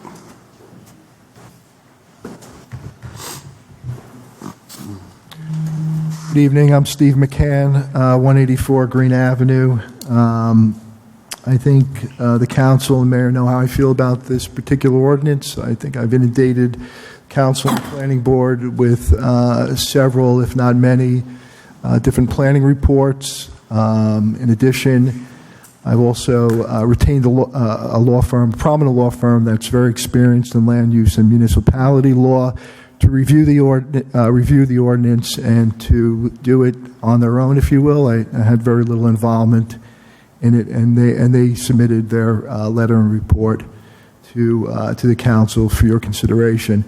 I guess what I'm really concerned about is the amount of variance applications that will occur as a result of this. You know, people are throwing out numbers of 25%, 30%. Now, after reading my attorney's opinion regarding the variances, it's the category of variance, whether it's a C variance or a D variance. D variance, it makes it very significant or much more prohibitive to get a variance if it is a D variance request, so I'm told. But I don't want to get into that. You guys know how I feel about it. What I really want to get into a bit is about the economics and what the trends are in Madison. I study the market very, very carefully each and every day. I'm very concerned about values in the high end. If you look, over the last 10 years, I've been in town. For people that know me for 30 years, I've seen a lot. I've been building in town for 20 years. I guess if you look at where the high end is going, it's kind of scary. We have not recovered value-wise from the Great Recession. Ultimately, that kind of transforms itself into lower assessments and lower taxes. And it's a Madison problem. It's not a Chatham Township problem. It's not a Summit problem. It's not a Milburn problem. It's a Madison problem. And I have the numbers to back it up, and I want to share them with you. Over the last 12 months, there have been 25 sales of homes in the $2 million above range. There have been only 4 in Madison. That gives you a ratio of 6 to 1. In the last 10 years, there were 145 in Chatham versus 59 in Madison, a ratio of 2.5 to 1. So you're seeing the trend that we are absolutely attracting less people in Madison at the high range. I think that's a real issue. I think we have to understand, I think the council has to understand why that's happening, making it even worse. If you ramp that up to the $2.5 million range, you'll see that over the last 12 months, Chatham delivered 9 homes in Chatham Township to 1 in Madison over the $2.5 million range. Last 10 years, that ratio was 57 in Chatham to 20 in Madison. Why is this important? How does this reconcile with the ordinance? I think the ordinance is way too restrictive. I think neighboring towns are allowing just a better environment for building, and I think ultimately it hurts us economically, and I think that's what's really, really important. So I'd ask you to focus in on that. I don't want to get into why I think that's happening, but it is happening, and if you look at resales in the high end, they are abysmal. If you look at, there are many, many resales that I can point to, but if you look at the great streets like in East Lane, where a house that was built 2006 sold for $3 million is now being resold for $2.2 million, or Prospect Avenue, where you see houses going that sold for 2.8 are now being resold for 2.3. They're having a problem doing it. You're seeing 20 to 30% decreases in valuation. Chatham Township is eating our lunch. Thank you. Thank you.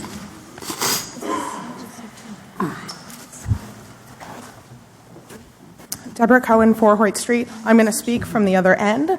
We've lived in town since 2004. I actually went to Drew prior to that. I'm sorry to hear that $2.5 million homes are coming down a little bit to the $2 million mark. But as somebody who has happily rented in this town to stay living in this town and is being priced out, the new houses on Ridgedale, the new houses on Kings Road that have been put in and are very boxy, very large, very overpowering, I couldn't even pretend to look at them. We look periodically at, hey, maybe we'd like to buy. We don't plan on going anywhere. I have 3 kids. We're here for the long haul. But we can't afford in town. And with the teardowns coming, you're pricing out the lower end, the starter home end of the market. And I don't think that asking the garages to be set back a little bit or set back on the second floor is too much to ask to keep the character and the charm. And maybe bring the housing prices down just a little bit so more people can afford to buy and come to the fabulous town that Madison is. Thank you.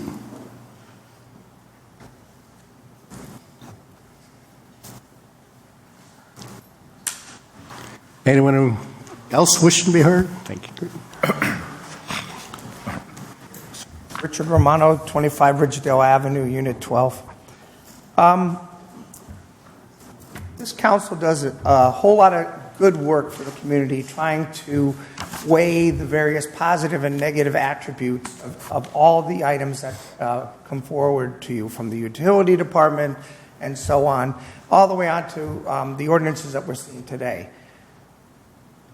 There's been 3 times in the last few years that you've carried an issue that met resistance. The first was the tree ordinance many years ago. A lot of the members of the town raised their hands and said, we want control of our trees. You can't tell us what to cut down and what not to cut down, despite the fact that Convent Station and Morris Township and other towns have adopted those ordinances, and you listened.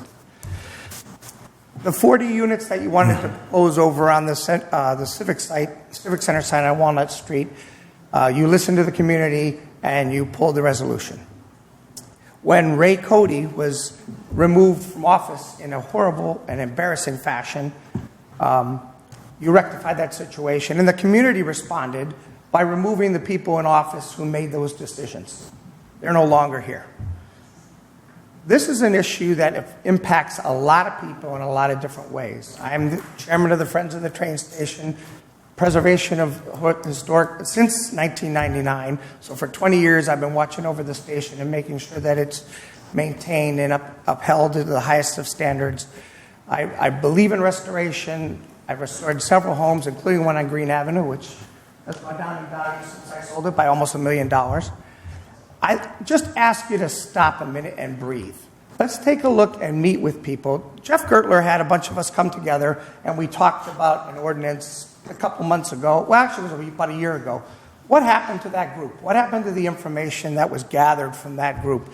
You met with some builders. You asked, is there ways to save trees? Is there ways to thoughtfully deal with the development of a community? Ridgedale Avenue, when somebody brought up Ridgedale Avenue here today, and that's a perfect example of an entire 200-year history of growth of buildings.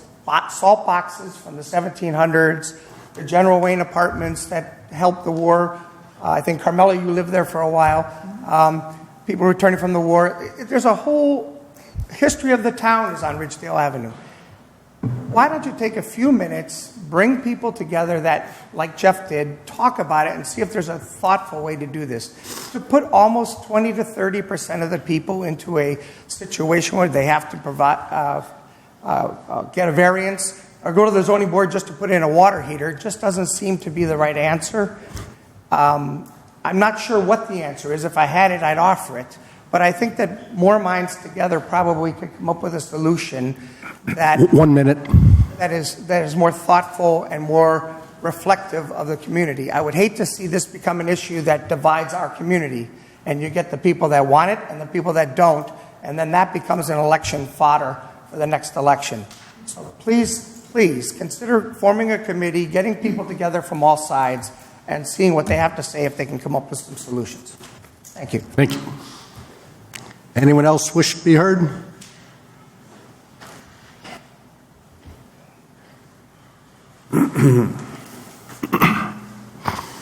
Hello, all. Missy Elias, 40 Green Village Road.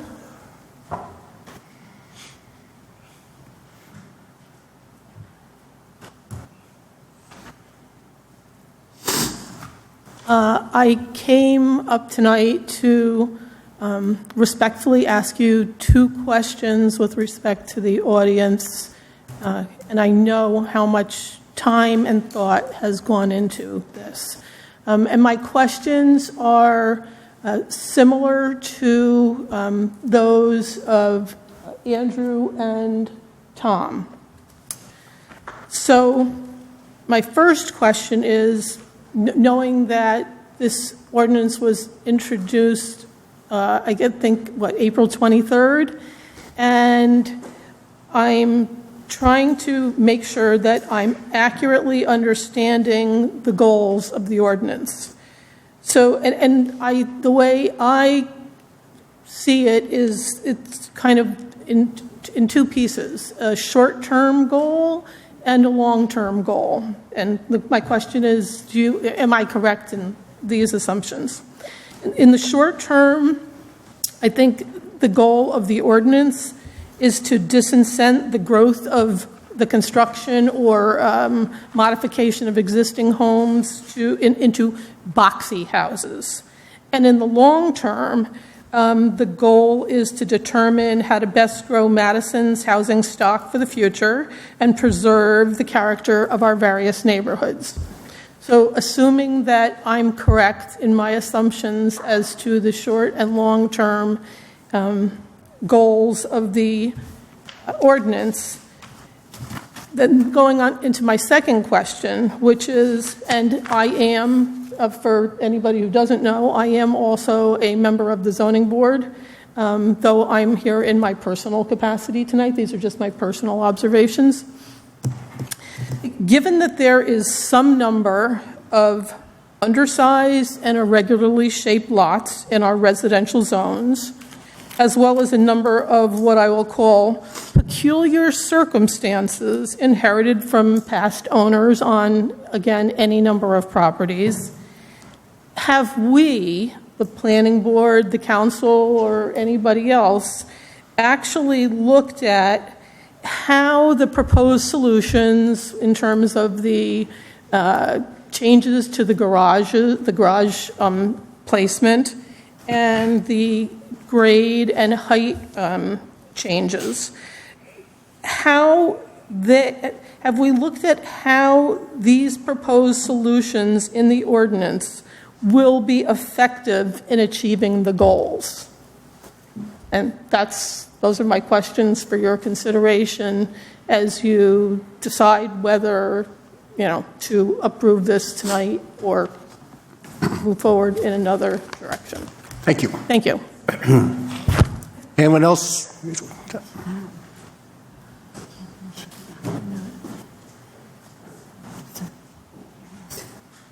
Good evening. Tom Lewis, 15 Cross Gates. I am a member of the Planning Board and endorse this ordinance, but I'm here this evening to talk about a very personal situation that I very much wish this had passed a year ago. And let me explain why I'm saying this. We have a tear down adjacent to our home. It was torn down in late December, and what I would call a McMansion is under construction. It has been framed. What is allowed under our current rules is that the elevation from the original house can be raised. And so the new house will be larger. Dirt that was taken out of the ground has been brought around to the front yard to raise the front yard by of the order of 5 feet. Now, this is in a neighborhood where most houses are 25 feet tall. I don't know exactly what they are. But this is a house that is going to be 35 feet off of the additional 5. So now we have what is a house that's 40 feet higher, looking down on neighbors who are at 25 feet. Raising that elevation, in my mind, was inappropriate, but it did occur. There's also a lot of discussion about front entry garages and side entry garages. The house that was torn down had a side entry garage. The new house is no wider than the original. However, we now have under construction a house that will have a front entry garage, so you'll have two widths of a driveway instead of one. And it was very easy for the prior owner to turn into his garage and back out and go back to the street. But that isn't the new design. The cookie cutter was front entry, and that's what we're going to have. So those two counts, one, raising the level, and two, going from a side entry to a front entry wouldn't have occurred if this had been passed a year ago. So I respectfully ask you to think about this as a very personal situation that I wanted to express. Thank you. Anyone else wish to be heard?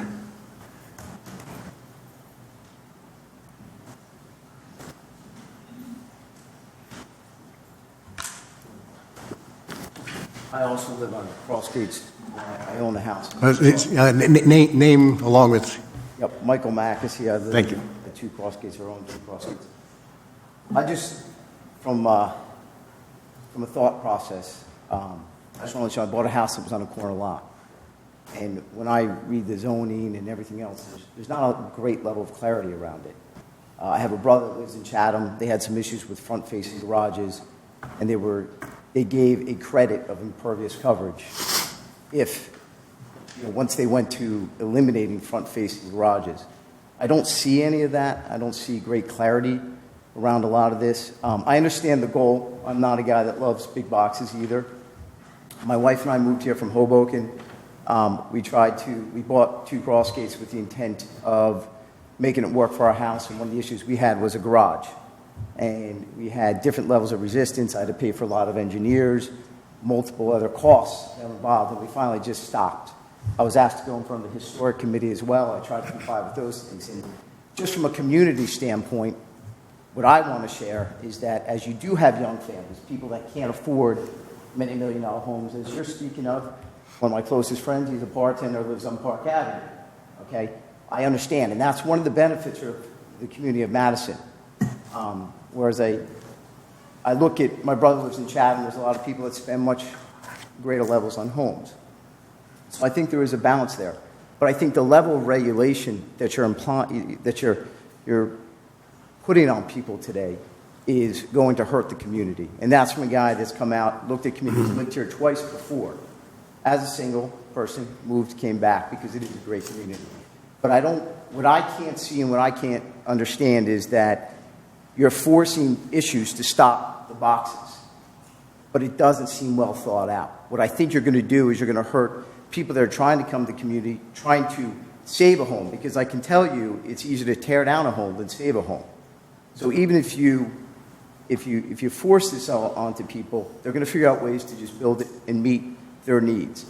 So for me, I just think also, to echo the sentiments of some of the people here, I just think there needs to be more thought before this is either approved or denied.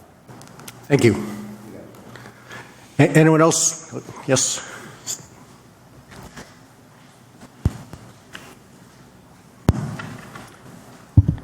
Hi, my name is Stephen Tombalakian. I'm a member of the Planning Board. I live at 25 Knollwood Avenue.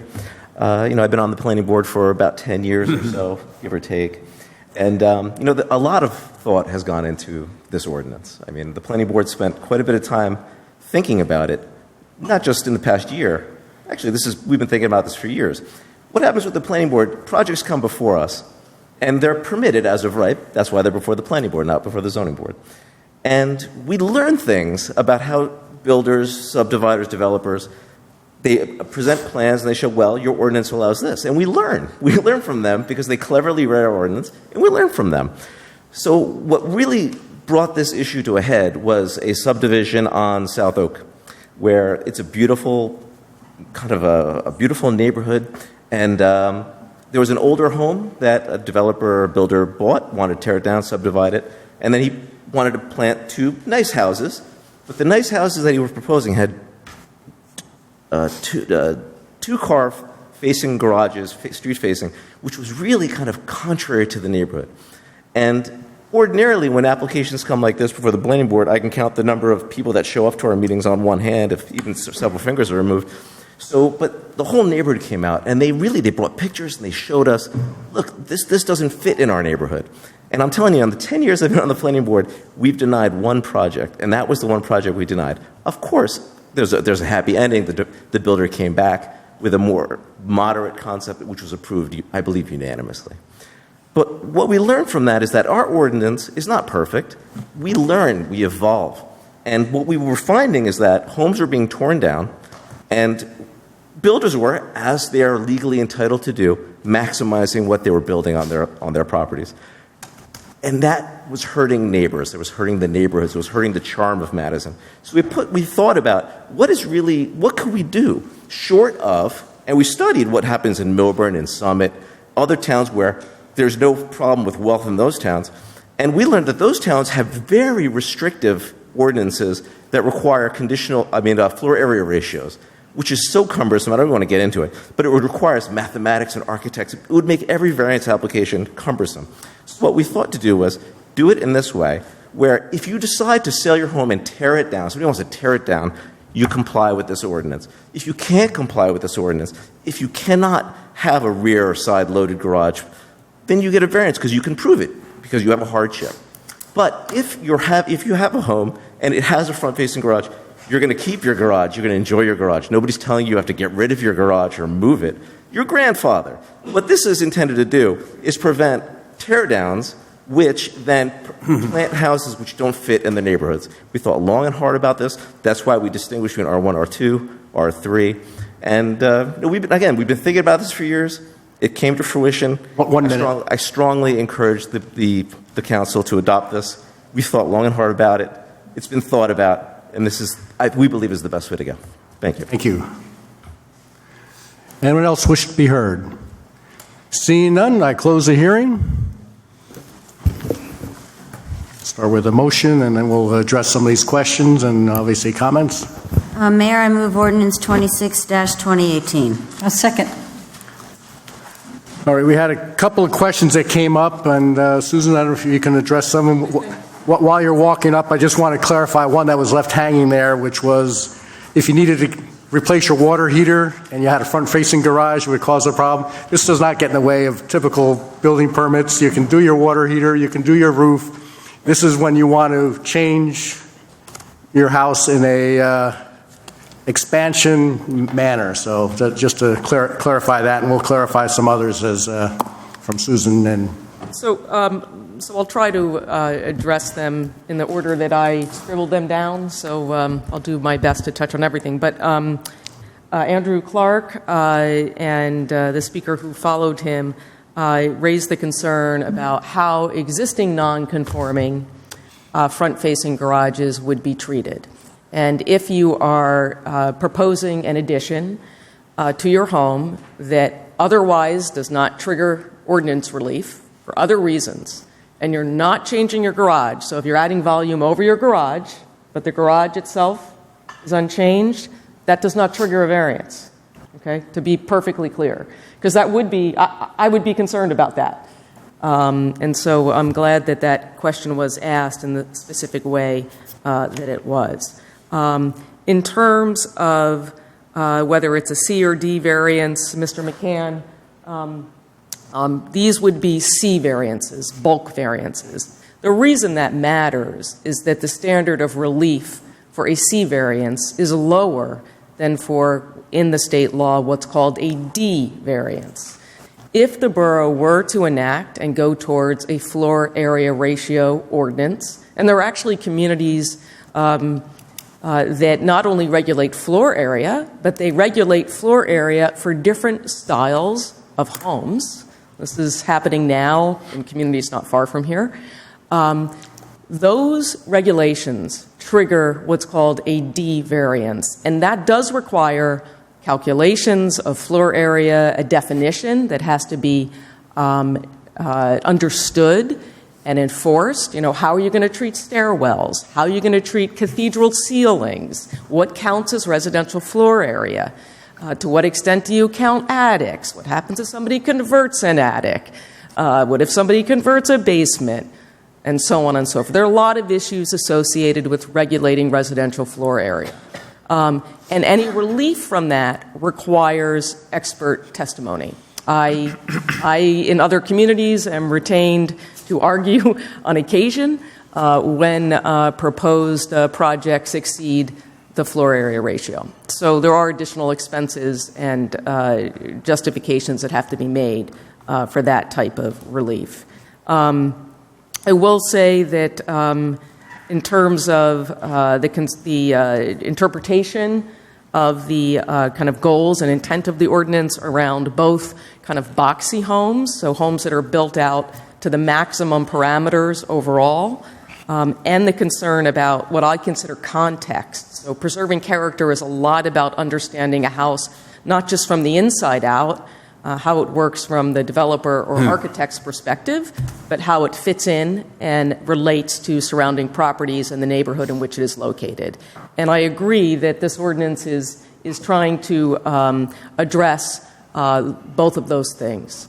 The other thing that I wanted to say is that the planning board over the last few years considered many other potential changes to residential districts that are not in the proposed ordinance. There's been discussion about reducing the height from 35 feet down to 32 feet to some other number. There's been discussion about trying to regulate finished basements. And that was something that the planning board discussed and modified in this ordinance. So there's no change to how basements are defined or regulated in your code. There have been discussions about revisiting lot width and minimum lot area for some of your residential districts. And again, one of the things that we looked at is, what would be the degrees of nonconformity? And one of the things that is true about Madison and every other community like yours that has established neighborhoods that go back, in many cases, over 100 years, is that you do have areas of the community that have lots that are already undersized, okay, that have smaller homes, where the ordinance as it currently is challenging. And yes, if these changes are adopted, it would continue to be challenging. What we see at the planning board, and I think what the planning board has thought a lot about, are the applications that are reviewed and before the planning board where a developer or applicant is, quite frankly, unwilling, uninterested in trying to collaborate on how to address concerns about a proposed home.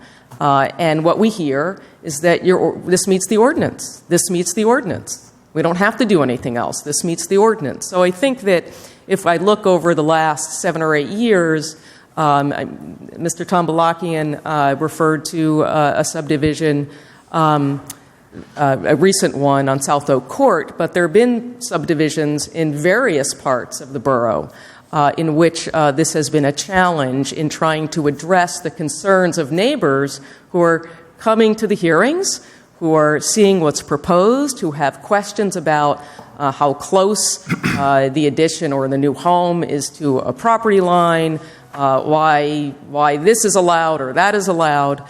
So we're not changing or lowering principal building coverage. We're not changing height in terms of number of stories or feet, kind of the global height limitation that's already in the code. We're not trying to regulate walkout basements as a full story. There is one provision in the ordinance about exposed facade that does try to address some concerns, because not every sloped site is oriented in such a way that a walkout access doesn't impact neighboring properties. You have some properties where you have the good fortune to have the slope going the right direction. That's not true on every property within the borough. So zoning does evolve. Zoning in New Jersey has been evolving. The municipal land use law itself changes over time. So give you a little bit of maybe some context and perspective for how this got to be the proposed ordinance that you have before you. There were many other things considered, but there were greater concerns about what the impacts of those potential approaches to addressing the challenges with infill development would be. So the other thing I'll say, because this has come up in discussions with the planning board, is that we would be very interested in working with the zoning board when they do their annual report at the end of the year and asking for some more bits of information to be collected. And I have ideas about this to help us understand at what point we do need to consider things like potentially a credit for impervious coverage. If that's an issue with this ordinance in terms of the garage placement, that's something that can be refined and addressed. And so it's not as if we don't understand that there are other tools, but I can tell you that no ordinance is ever perfect.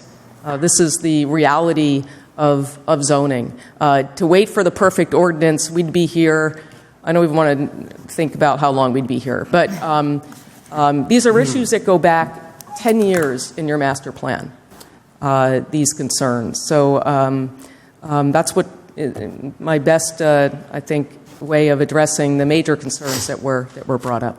Thank you. Austria, you want to start? Sure. Thank you, Mayor. I have some comments here. I'm on the planning board. I'm the liaison from the council to the planning board. This ordinance was drafted in response to the concerns of our residents, who are of the opinion that our residential neighborhoods are being threatened by the proliferation of McMansions.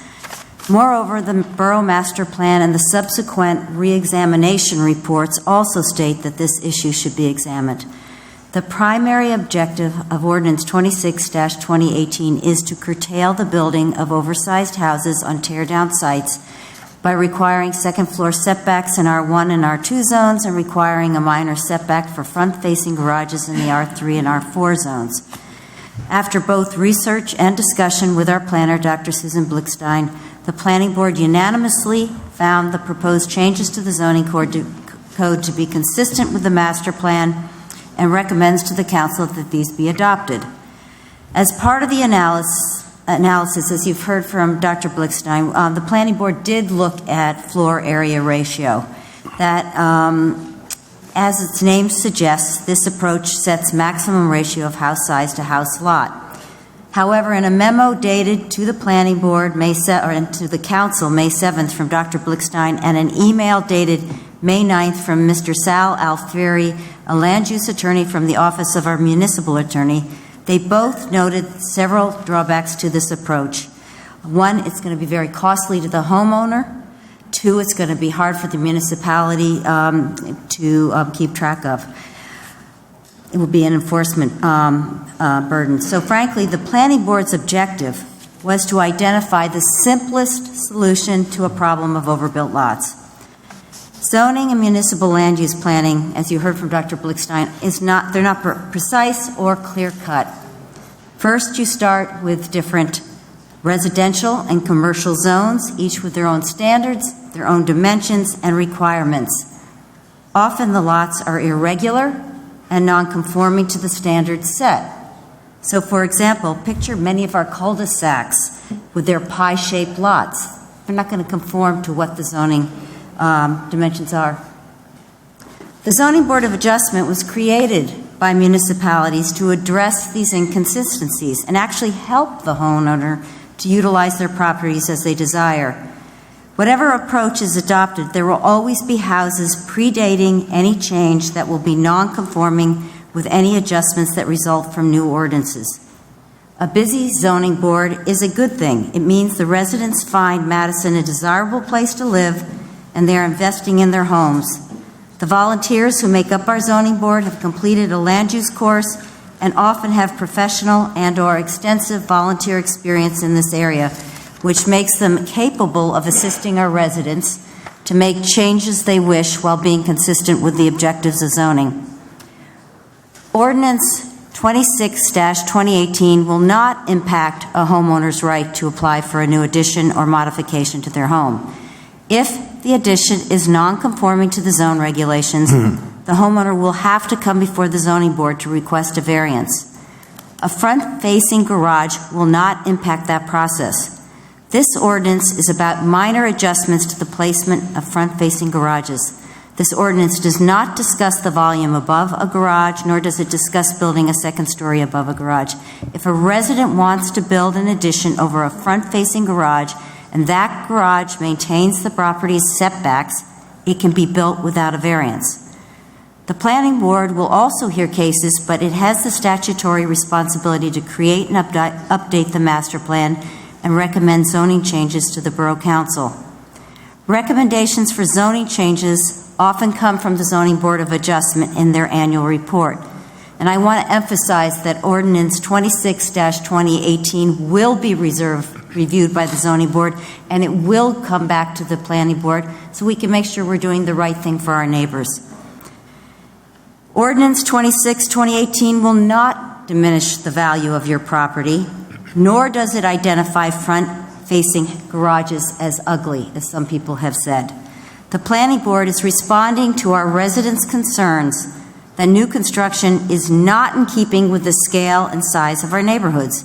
These regulations are specifically designed to maintain the integrity of existing residential neighborhoods, which helps to preserve our property values. In many of our residential zones, you're going to find front-facing garages. I think Mr. Clark alluded to that. They were built in many instances to deal with the grade of the property, or were a single story, and or were slightly indented from the front facade of the house. In the 50s, when split levels were popular, you might see a front-facing garage.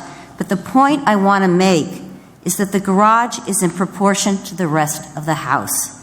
Today, the builders are trying to maximize the living space and their investment by placing the garage in the front and beyond the front door facade. The ordinance is requiring a slight setback of 3 to 5 feet for front-facing garages to maintain the character of our neighborhoods and lessen the possibility of a McMansion being built. Madison is a great place to live, and it is great that the people want to build homes here. But basic standards are important and necessary to make sure new construction is in keeping with the scale and size of the existing homes. All towns struggle with this, and our neighboring towns all have zoning regulations which attempt to address these issues. The Planning Board recommends that the ordinance will address these concerns, and I urge my fellow council members to vote yes for this ordinance. Thank you. Other comments? Maureen and Ben? Oh, yeah. Yeah, you go first. I'll be right back.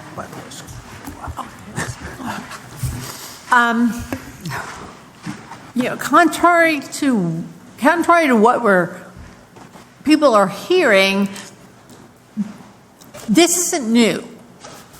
As you heard from Steve, this is something that has come up again and again in the planning board, in front of the planning board. And if it comes to the planning board, that means it's of concern to the neighborhood. So sometimes we have to see the needs of the many before we act on the needs of the one. Somebody mentioned tonight that this was going to adversely affect property values here in Madison. I moved to Madison 25 years ago, and I bought my house 20 years ago. We were right out of law school. We couldn't afford a $2.2 million home. And if anybody read the real estate section of Sunday's New York Times, you see that there is actually a very big problem because millennials can't afford the houses that are being built today. So we have an entire generation closed out of the right to home ownership that we hold very dear here in the United States.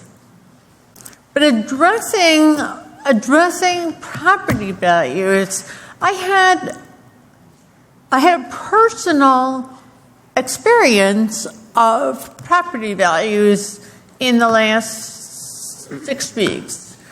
My next door neighbor, Gene Carpenter, who had lived in his house for over 50 years, was one of the original people in the neighborhood, decided at the age of 94 he couldn't live on his own anymore. And so he put his house up for sale. And it sold within 2 days, which made me very nervous because I thought someone was going to come in, tear down his house, and build a monstrosity that would shadow completely my house. But he didn't. He sold to a young couple with a baby and one on the way who owned a business here in Madison and wanted to live and contribute to Madison. And to prove that it doesn't affect your property values, in the 2 weeks after my next door neighbor's house was sold, my doorbell was rung over 5 times by people who had been shut out from buying that home who wanted a home, wanted to live in Madison, wanted to live in a starter house, because that's what I've got, and that was all they could afford. They couldn't afford the 2.2. So if we keep building these gargantuan mansions for a population that it doesn't seem to exist anymore, and we know there's a population that does exist that is looking for moderate housing costs, then who's suffering? Thank you. Ben? Yes, thank you, Mayor. In drafting what I thought I would say, I found myself going on a path. This has been a bit of a journey for me, because although I think land use is a critical issue, obviously, in this town, it's not an area I've spent much time in, either professionally or on this council. And I've tried to contribute more in the financial areas. But the rising drumbeat of neighbors of mine and residents of this town who live in different neighborhoods complaining about what's going up next door or what's going up down the block it got to a point where I could no longer ignore it. And I was curious as to why very little seemed to be going on to address the issue outside of a lot of complaining. So I did a bit of research, and I started to do much more after I realized this ordinance was coming before us. I asked a few questions at the last meeting, but actually they were somewhat rhetorical because I'd gone out and tried to educate myself as to what they are. And I'd like to share with you a couple of the things I found. One, I was very concerned about whether this is in fact going to be an effective solution to what many, if not all, of our residents seem to view as a problem.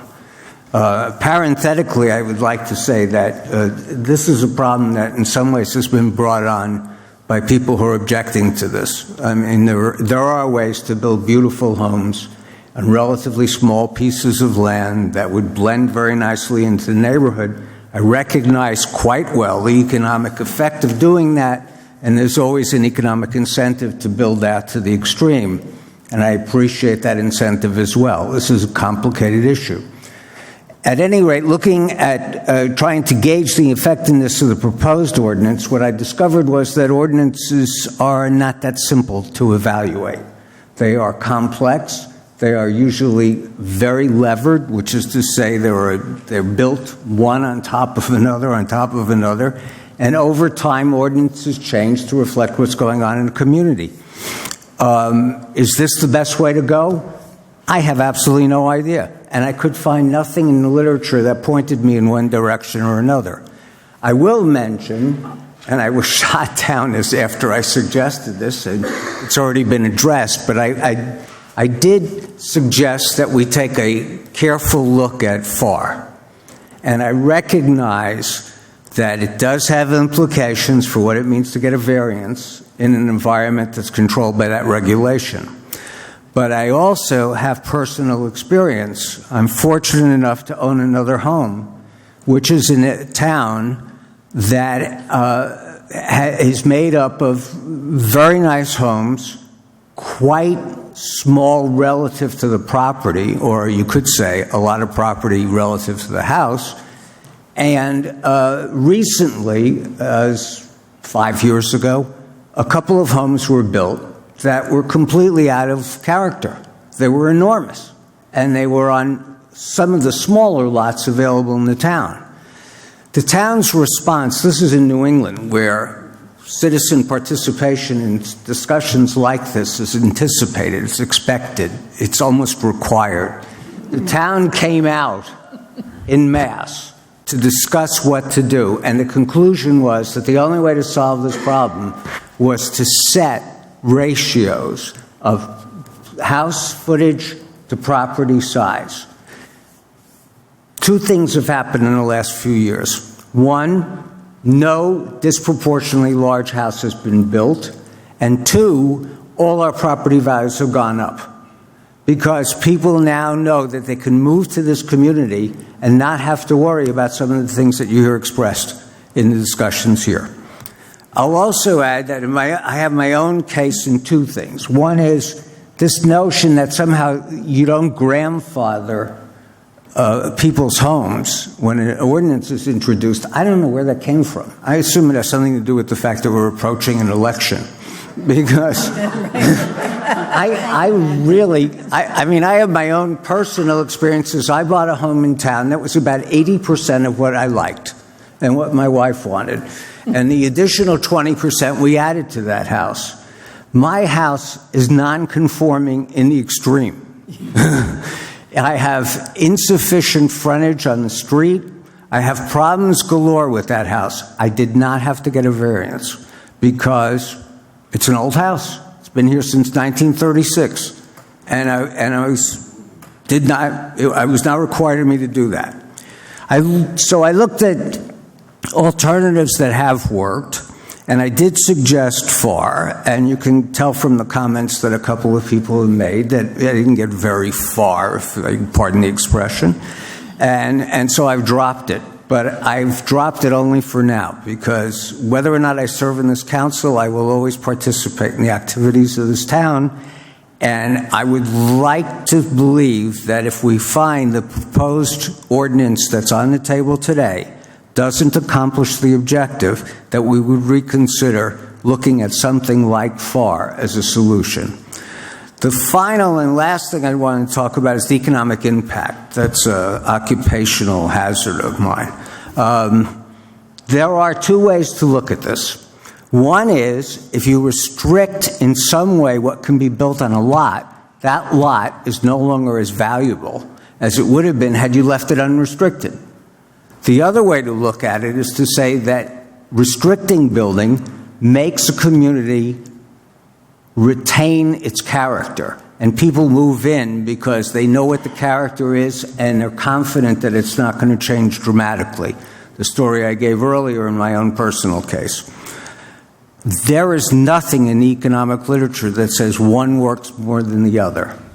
If anything, the assumption seems to be that in the short term, which economists love, you may actually see an adjustment down.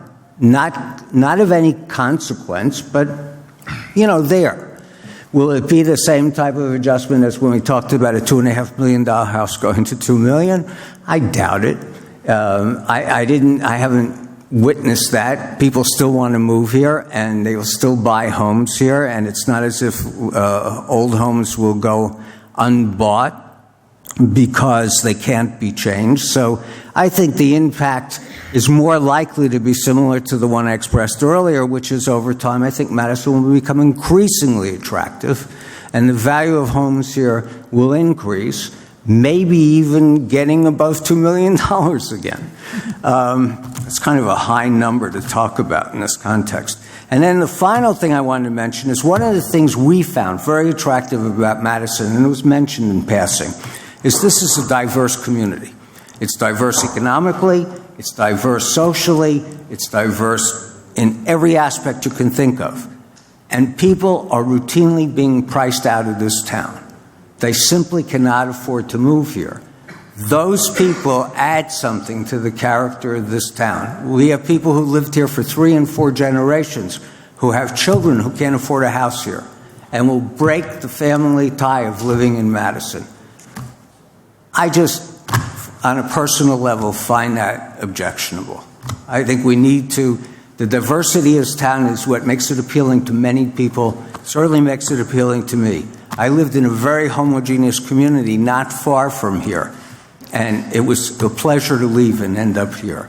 So I am going to vote yes, but I'm going to vote yes and encourage that both the Zoning Board of Adjustment and the Planning Board report to this council at least annually on what is going on. so that this council can assess whether the changes they made to the ordinance are actually working, whether they're inadvertently causing problems where we didn't foresee them, and indeed, if they're not working, then the council should ask that more research be done on more effective solutions. Thank you. Other comments? Carmela? I don't know where to start tonight. Really don't. I sat on the planning board in 1992 when the master plan was not re-examined, but redone. It was probably an extraordinary opportunity to take advantage and to understand what we really need in this town. I was fortunate to be born and raised here. So I've seen a lot of changes. I am not adverse to changes. In my real life, I'm a realtor. So nobody could talk to me about property values. I'm absolutely shocked when I see some of the houses that are selling.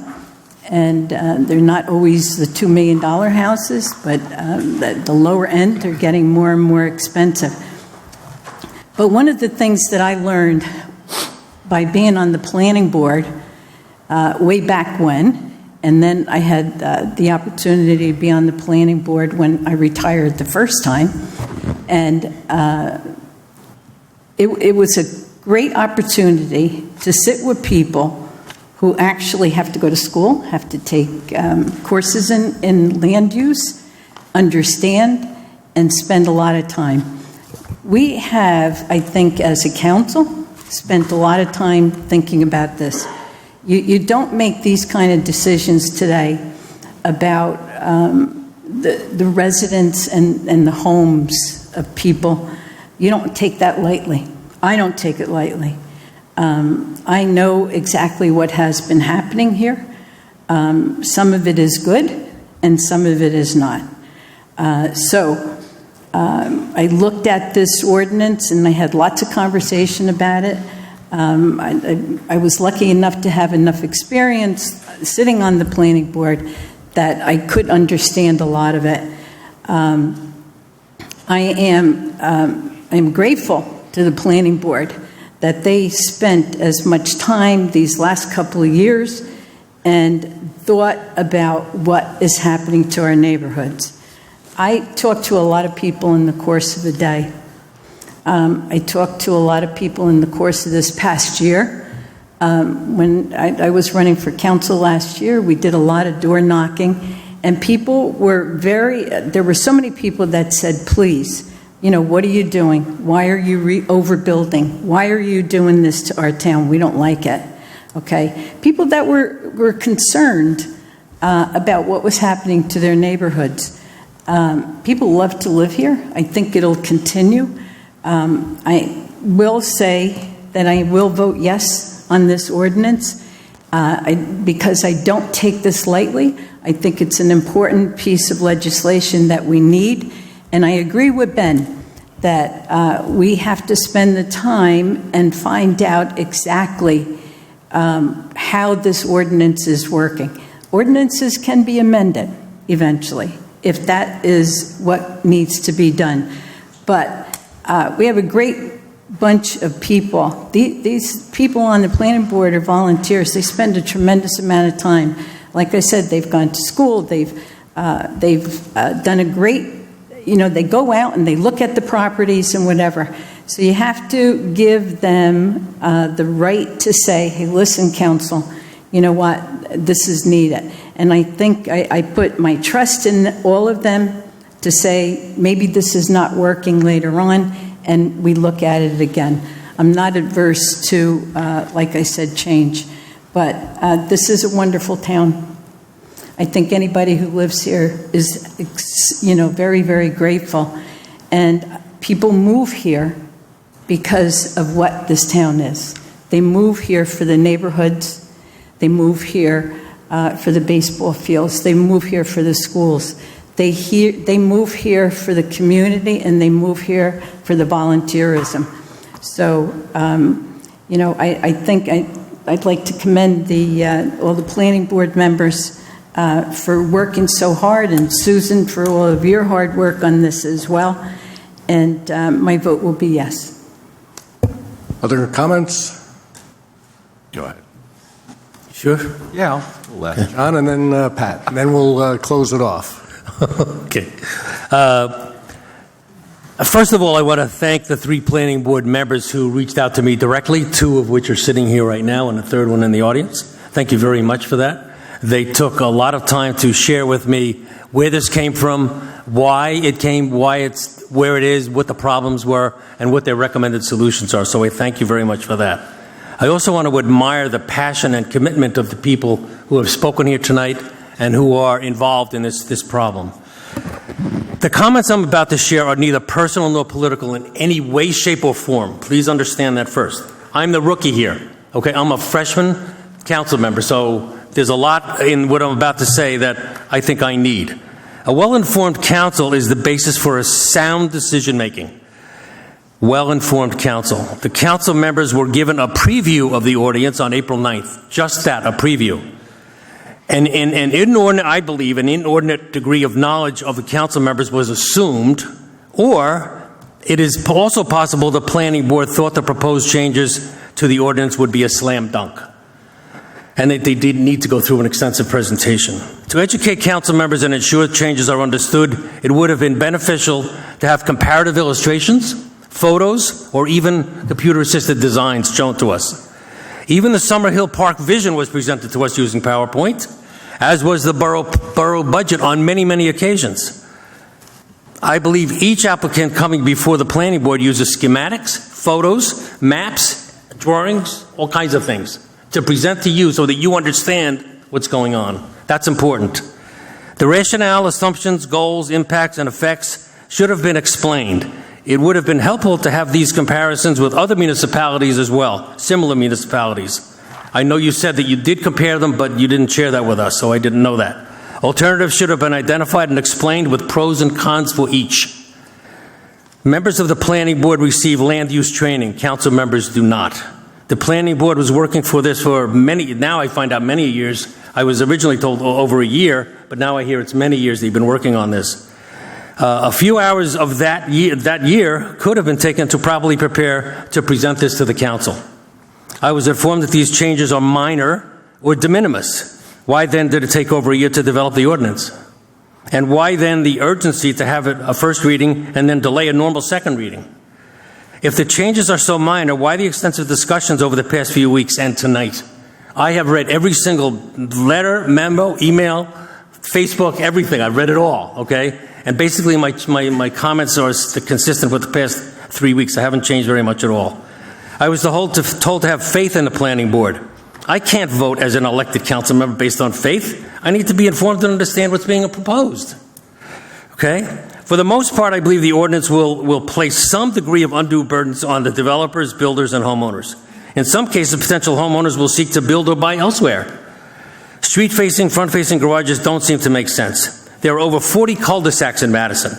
I believe most have current street-facing garages. To build them on the back or side will create undue burdens on developers and builders, and I don't think there's enough land around each house to do that. In addition, the need for driveways that go to the back or side will increase impervious coverage, in my opinion. The flavor of my neighborhood is not a problem. When I canvassed with Carmelo last year, we talked to thousands of people. I went through our records and we kept notes on every single one. I kept notes. There were only 18 people of the thousands we talked to that said something about large homes, okay, and overbuilding. So 18. I counted them. I went down the records and counted them because Missy did a great job at tracking all that for us. Okay? So the flavor in my neighborhood doesn't need to be changed. I think my neighborhood is fine. I don't think it's vulnerable at all. I really don't. So thank you very much. Thank you. Pat? Thank you, Mr. Mayor. I have a couple questions first before I make a statement. And I want to go back to actually the question that I think Missy asked. How will this change? And I guess specifically I'm more concerned about the garages than anything else. How, Susan, will that really be affected at either the planning board level or the zoning board level to either slow down or stop the growth of McMansions or what you call boxier out of context homes?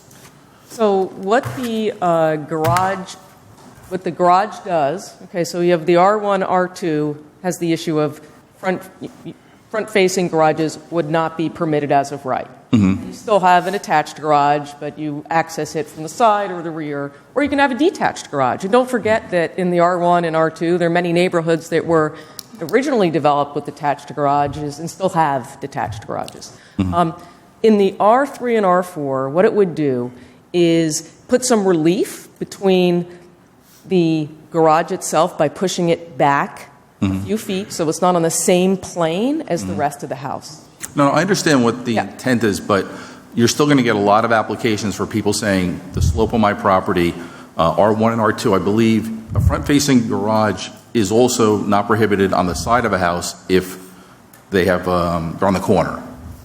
There's no exception for corner lots right now. So that person would have to put it in the back of the house. And corner lots also I should just say this. I mean, corner lots are a challenge in every community. You have an additional, an increase in lot width for corner lots that many of your corner lots don't meet. There are many reasons that homes or additions end up before the zoning board.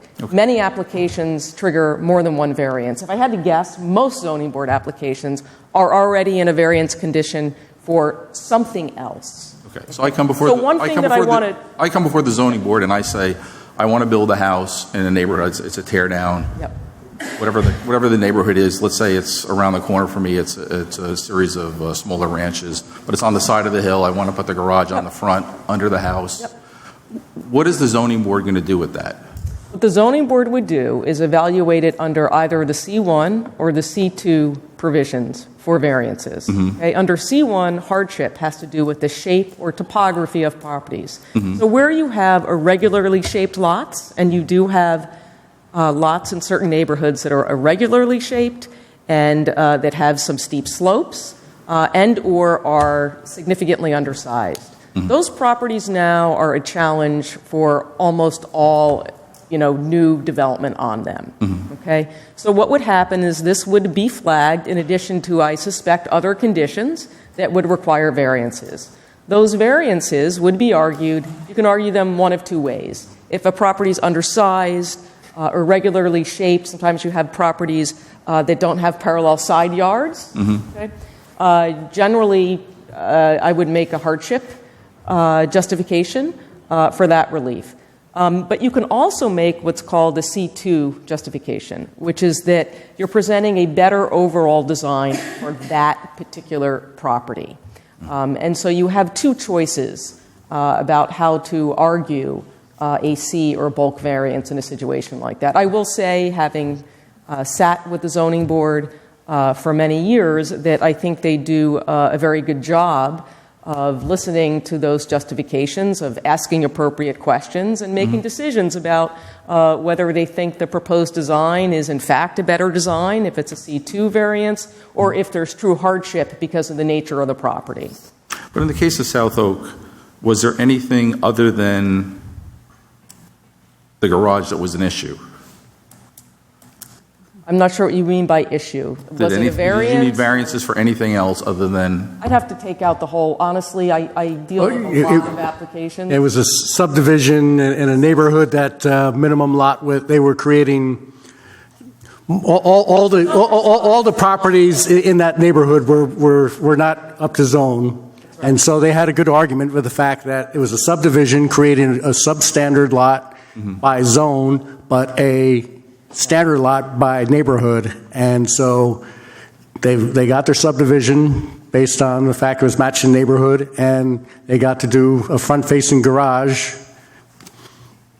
They wanted something wider, but it did not match the neighborhood, and they got a single garage, and so it matches the neighborhood. That's the whole process that happens during application. But in that case, I mean, there were other issues besides just the garage that... It was creating the two lots that were substandard. Situation, thank you for reminding me, refreshing my memory. They did need lot width relief, but as the mayor pointed out, there was a strong precedent in that neighborhood because a number of the lots were similarly under width as what was proposed. Okay, because I mean, it seems like we're trying to use limiting garages, especially in the R3 and R4 zone where a lot of the variance requests come from, as a way to give the zoning board some purview over what's going to be built, how tall it is, how wide it is, what it looks like, And so what you're really trying to fix is not so much the garage as other aspects of the house and how it fits into the neighborhood.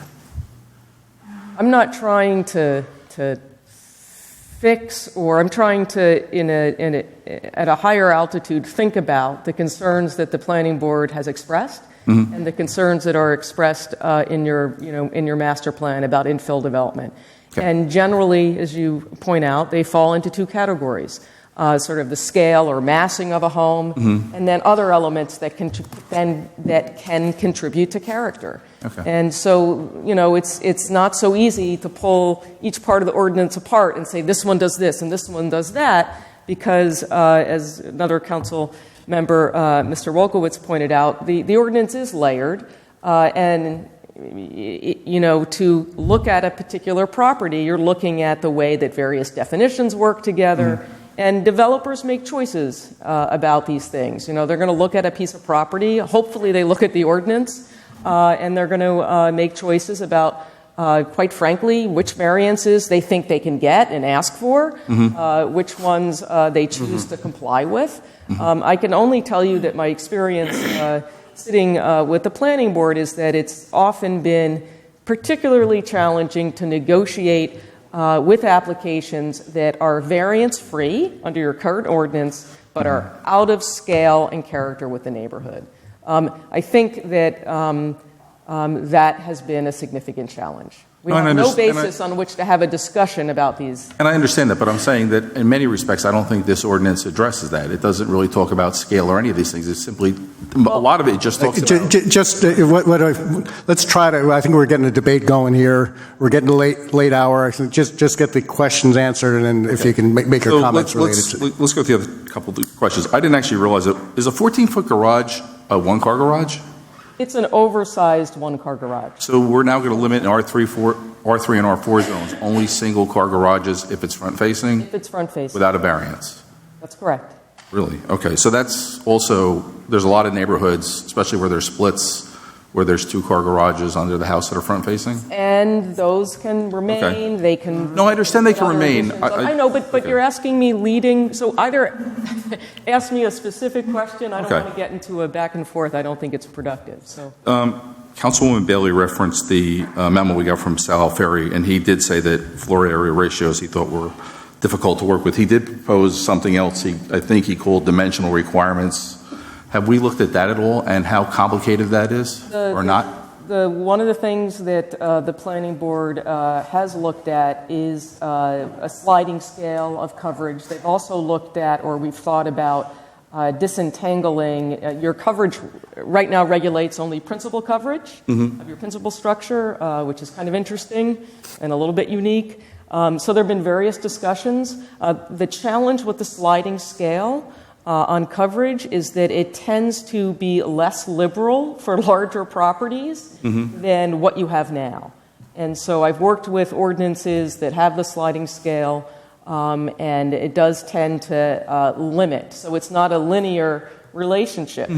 And so, that could be something if these provisions aren't as effective as the planning board and council and community thinks they should be, in addition to thinking about FAR. And it is something that should be considered down the road if other options are not effective. We could look at the sliding scale. The challenge there will be similar in that you will have varying degrees of nonconformity, and there'd have to be an analysis where we have to get into the detail of pulling out the tax cards and the nitty-gritty on floor area and coverage. Okay. Well, I'm not going to belabor this. I've, talked about the issues I had previously. I still think an ordinance that's going to now make probably 90% of my neighborhood non-conforming, I don't understand how that maintains the character of the neighborhood. In many respects, I agree with the things that John said. So, I voted no on the introduction. I did go to the planning board meeting. There was no changes made, so at this point, I am still going to be a no vote. Thank you. All right, I'll make my comments very short because it's late, and I'm going to have to call for a motion to extend the meeting, which I hate doing. I haven't done that in a couple of years. So just a reminder, I do serve on the planning board, but I normally don't get to vote here, but I've already supported this ordinance based both in discussions on how it developed at the planning board level, including adding things and taking things out that made it work well. I then voted with the planning board saying it was consistent with the master plan. And I think Dr. Blickstein said it well, and it's already been said before, and this is what zoning is all about. It is forever evolving. And I voted yes on some applications to the planning board that I wish I had the right to vote no, but I knew that if I voted no based on the small variances they were looking for, that the borough would have lost in court. And so zoning changes to reflect these things to make sure we keep the character of neighborhood. And I recognize the comments from Councilman Rowe about the neighborhood being non-conforming. A great example, the South, North Oak, and Oak Court block, that was probably 90%. I think there's 2 lots on that lot that meet today's zoning. And so that's what it's all about, is going and say, I have a project that meets the character of the neighborhood, and I'll need a variance. I also have an experience as far as owning a corner lot.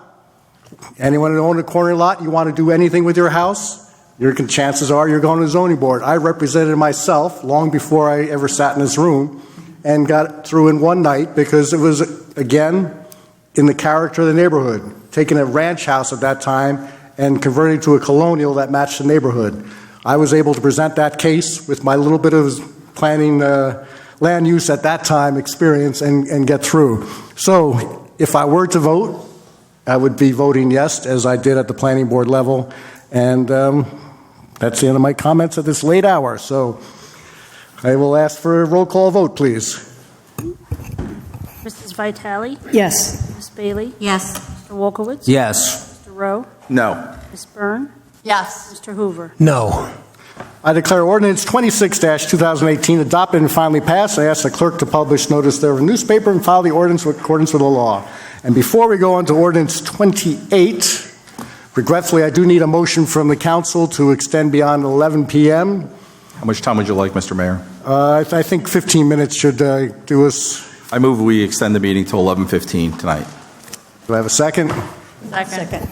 And we're going to take a very quick 2-minute break because the mayor can't sneak out like some of the other people. Right back. I could have pinch hit for you. Could again. Oh, my God. I'm going to sit. Yeah. Run. I think we're going to be back here. So you just... Hey, Dunbar. I'm okay. Yeah, You're on the edge. You don't get any. I don't care. But anyways, that's my opinion. My friend. You don't want to hit me. You yell at me. Why would I yell at you? Because you voted no? Nobody always yells at me. You think I'm stupid? No, everybody has an opinion. That's called the democracy. Sorry? It's called the democracy. Sorry? I didn't. Why would I have stayed? I already voted no on introduction. I went to the planning board, and I appreciate they've been listening to this for a while, but I still actually like the idea that maybe you get a group of people together and talk about. Well, you know what? better That's the ideas. problem. Okay, I was very surprised when I heard Richard Romano talk about Jeff getting a bunch of people together. Now, did you know anything about it? I think he was talking about no. That was that historic. Things that John said. I didn't know this, and I didn't know that, and I didn't know this. Well, I didn't know about Berkeley talking to. No. I think that was it. Wasn't the historic? Didn't that come out of that historic preservation meeting the mayor hosted? She mentioned that Rich Romano talked about the fact that Jeff Gertler had gotten a group of people together a year or two ago. How are you? I thought that came out of the meeting the mayor convened about historic preservation. Anyway.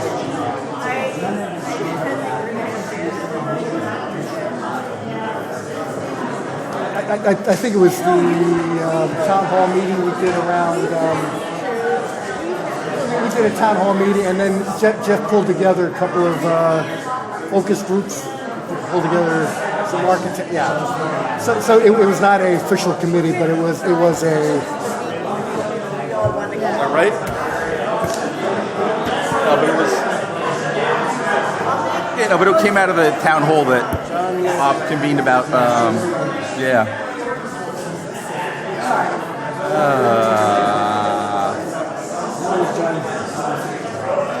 Nobody what? Nobody's speaking.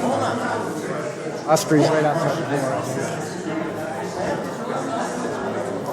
So the additions you did, you didn't change the envelope of your building? It didn't require a variance? Oh, you had you didn't have a coverage? Okay, let's bring, is Osprey right outside the door? Is Osprey right out there? Well, yeah, because Is Osprey right outside? now, aren't you? Pretty much? Yeah. There she is. All right. I've been to Joe's house. Yours is down to the ground somewhere. Let the record reflect we have reconvened with all members present. I call up Ordinance 28, 2018. Ordinance, the Borough of Madison appropriating $42,000 from the General Capital Improvement Fund for the purchase of firefighting protective clothing, harnesses, and rigging equipment. I open the hearing for Ordinance 28. Anyone wish to comment, please step forward. Yes. Nope. Okay. Seeing none, I close the hearing. Mayor, I move Ordinance 28-2018. Second. Any council discussion? Roll call vote. Mrs. Vitale? Yes. Ms. Bailey? Yes. Mr. Wolkowitz? Yes. Mr. Rowe? Yes. Ms. Byrne? Yes. Mr. Hoover? Yes. I declare Ordinance 28-2018 adopted and finally passed, and ask the clerk to publish notice thereof in the newspaper and file the ordinance in accordance with the law. Ordinance 29-2018. Ordinance of the Borough of Madison appropriating $43,000 from the General Capital Improvement Fund for the purchase of a new pumper in the year 2020. I open the hearing for Ordinance 29. Anyone wishing to comment, please step forward. Seeing none, I close the hearing. Mayor, I move Ordinance 29-2018. Second. Any council discussion? Roll call vote. Mrs. Vitale? Yes. Ms. Bailey? Yes. Mr. Wolkowitz? Yes. Mr. Rowe? Yes. Ms. Byrne? Yes. Mr. Hoover? Yes. I declare Ordinance 29-2018 adopted and finally passed, and ask the clerk to publish notice of the newspaper and file the ordinance in accordance with the law. Ordinance 30-2018. Ordinance of the Borough of Madison appropriating $50,000 from the General Capital Improvement Fund for the purchase of a new vehicle for the fire department. I open hearing for Ordinance 30. Anyone wishing to comment, please step forward. Seeing none, I close the hearing. Mayor, I move Ordinance 30-2018. Second. Any council discussion? Maureen? What is this vehicle? What, It's yeah, there you go. it's replacing a 2007 100,000-mile vehicle. Yeah. Yep. Okay, roll call vote, please. Mrs. Vitale? Yes. Ms. Bailey? Yes. Mr. Wolkowitz? Yes. Mr. Rowe? Yes. Ms. Byrne? Yes. Mr. Hoover? Yes. I declare Ordinance 30-2018 adopted and finally passed, and ask the clerk to publish notice of the newspaper and file the ordinance in accordance with the law. Ordinance 31-2018. Ordinance of the Borough of Madison appropriating $100,000 from the General Capital Improvement Fund for the purchase of radio equipment. Open hearing for Ordinance 31. Seeing none, I close the hearing. Mayor, I move Ordinance 31-2018. Second. Any council discussion? Maureen? I'm assuming this is for the fire department? Yep. Yes. Yes. Okay. Roll call vote. Ms. Vitale? Yes. Ms. Bailey? Yes. Mr. Wolkowitz? Yes. Mr. Rowe? Yes. Ms. Byrne? Yes. Mr. Hoover? Yes. I declare Ordinance 31-2018 adopted and finally passed, and ask the clerk to publish notice in the newspaper and file the ordinance in accordance with the law. Ordinance 32-2018. Ordinance of the Borough of Madison appropriating $125,000 from the Electric Capital Improvement Fund for the purchase of a primary voltage copper cable for the Kings Road feeder lines up to Green Village Road and for the Waverly Place upgrade. Open the hearing for Ordinance 32. And anyone wish to comment, please step forward. Seeing none, I close the hearing. Mayor, I move Ordinance 32-2018. Second. Any council discussion? Roll call vote. Mrs. Vitale? Yes. Ms. Bailey? Yes. Mr. Wolkowitz? Yes. Mr. Rowe? Yes. Ms. Byrne? Yes. Mr. Hoover? Yes. I declare Ordinance 32-2018 adopted and finally passed, and ask the clerk to publish notice thereof in the newspaper and file the ordinance in accordance with the law. Ordinance 33-2018. Ordinance of the Borough of Madison appropriating $200,000 from the Affordable Housing Trust Fund for the purchase of one-half two-family condominium unit at the Millennium Development, 10 Division Avenue. Okay, this ordinance will be withdrawn because the closing went through without the need for funding. So I will open the hearing for anyone who wants to comment, but again, this ordinance will be withdrawn. Seeing none, I close the hearing. I have a motion to withdraw. I'll move motion to withdraw. Second. Any discussion? Roll call vote. Mrs. Vitale? Yes. Ms. Bailey? Yes. Mr. Wolkowitz? Yes. Mr. Rowe? Yes. Ms. Byrne? Yes. Mr. Hoover? Yes. I declare ordinance 33 officially withdrawn and request that the clerk retire that number. And now we are on to invitation for discussion. This is the second attempt, and this you may comment on anything, and please keep your comments to even less than 3 minutes if possible at this late hour.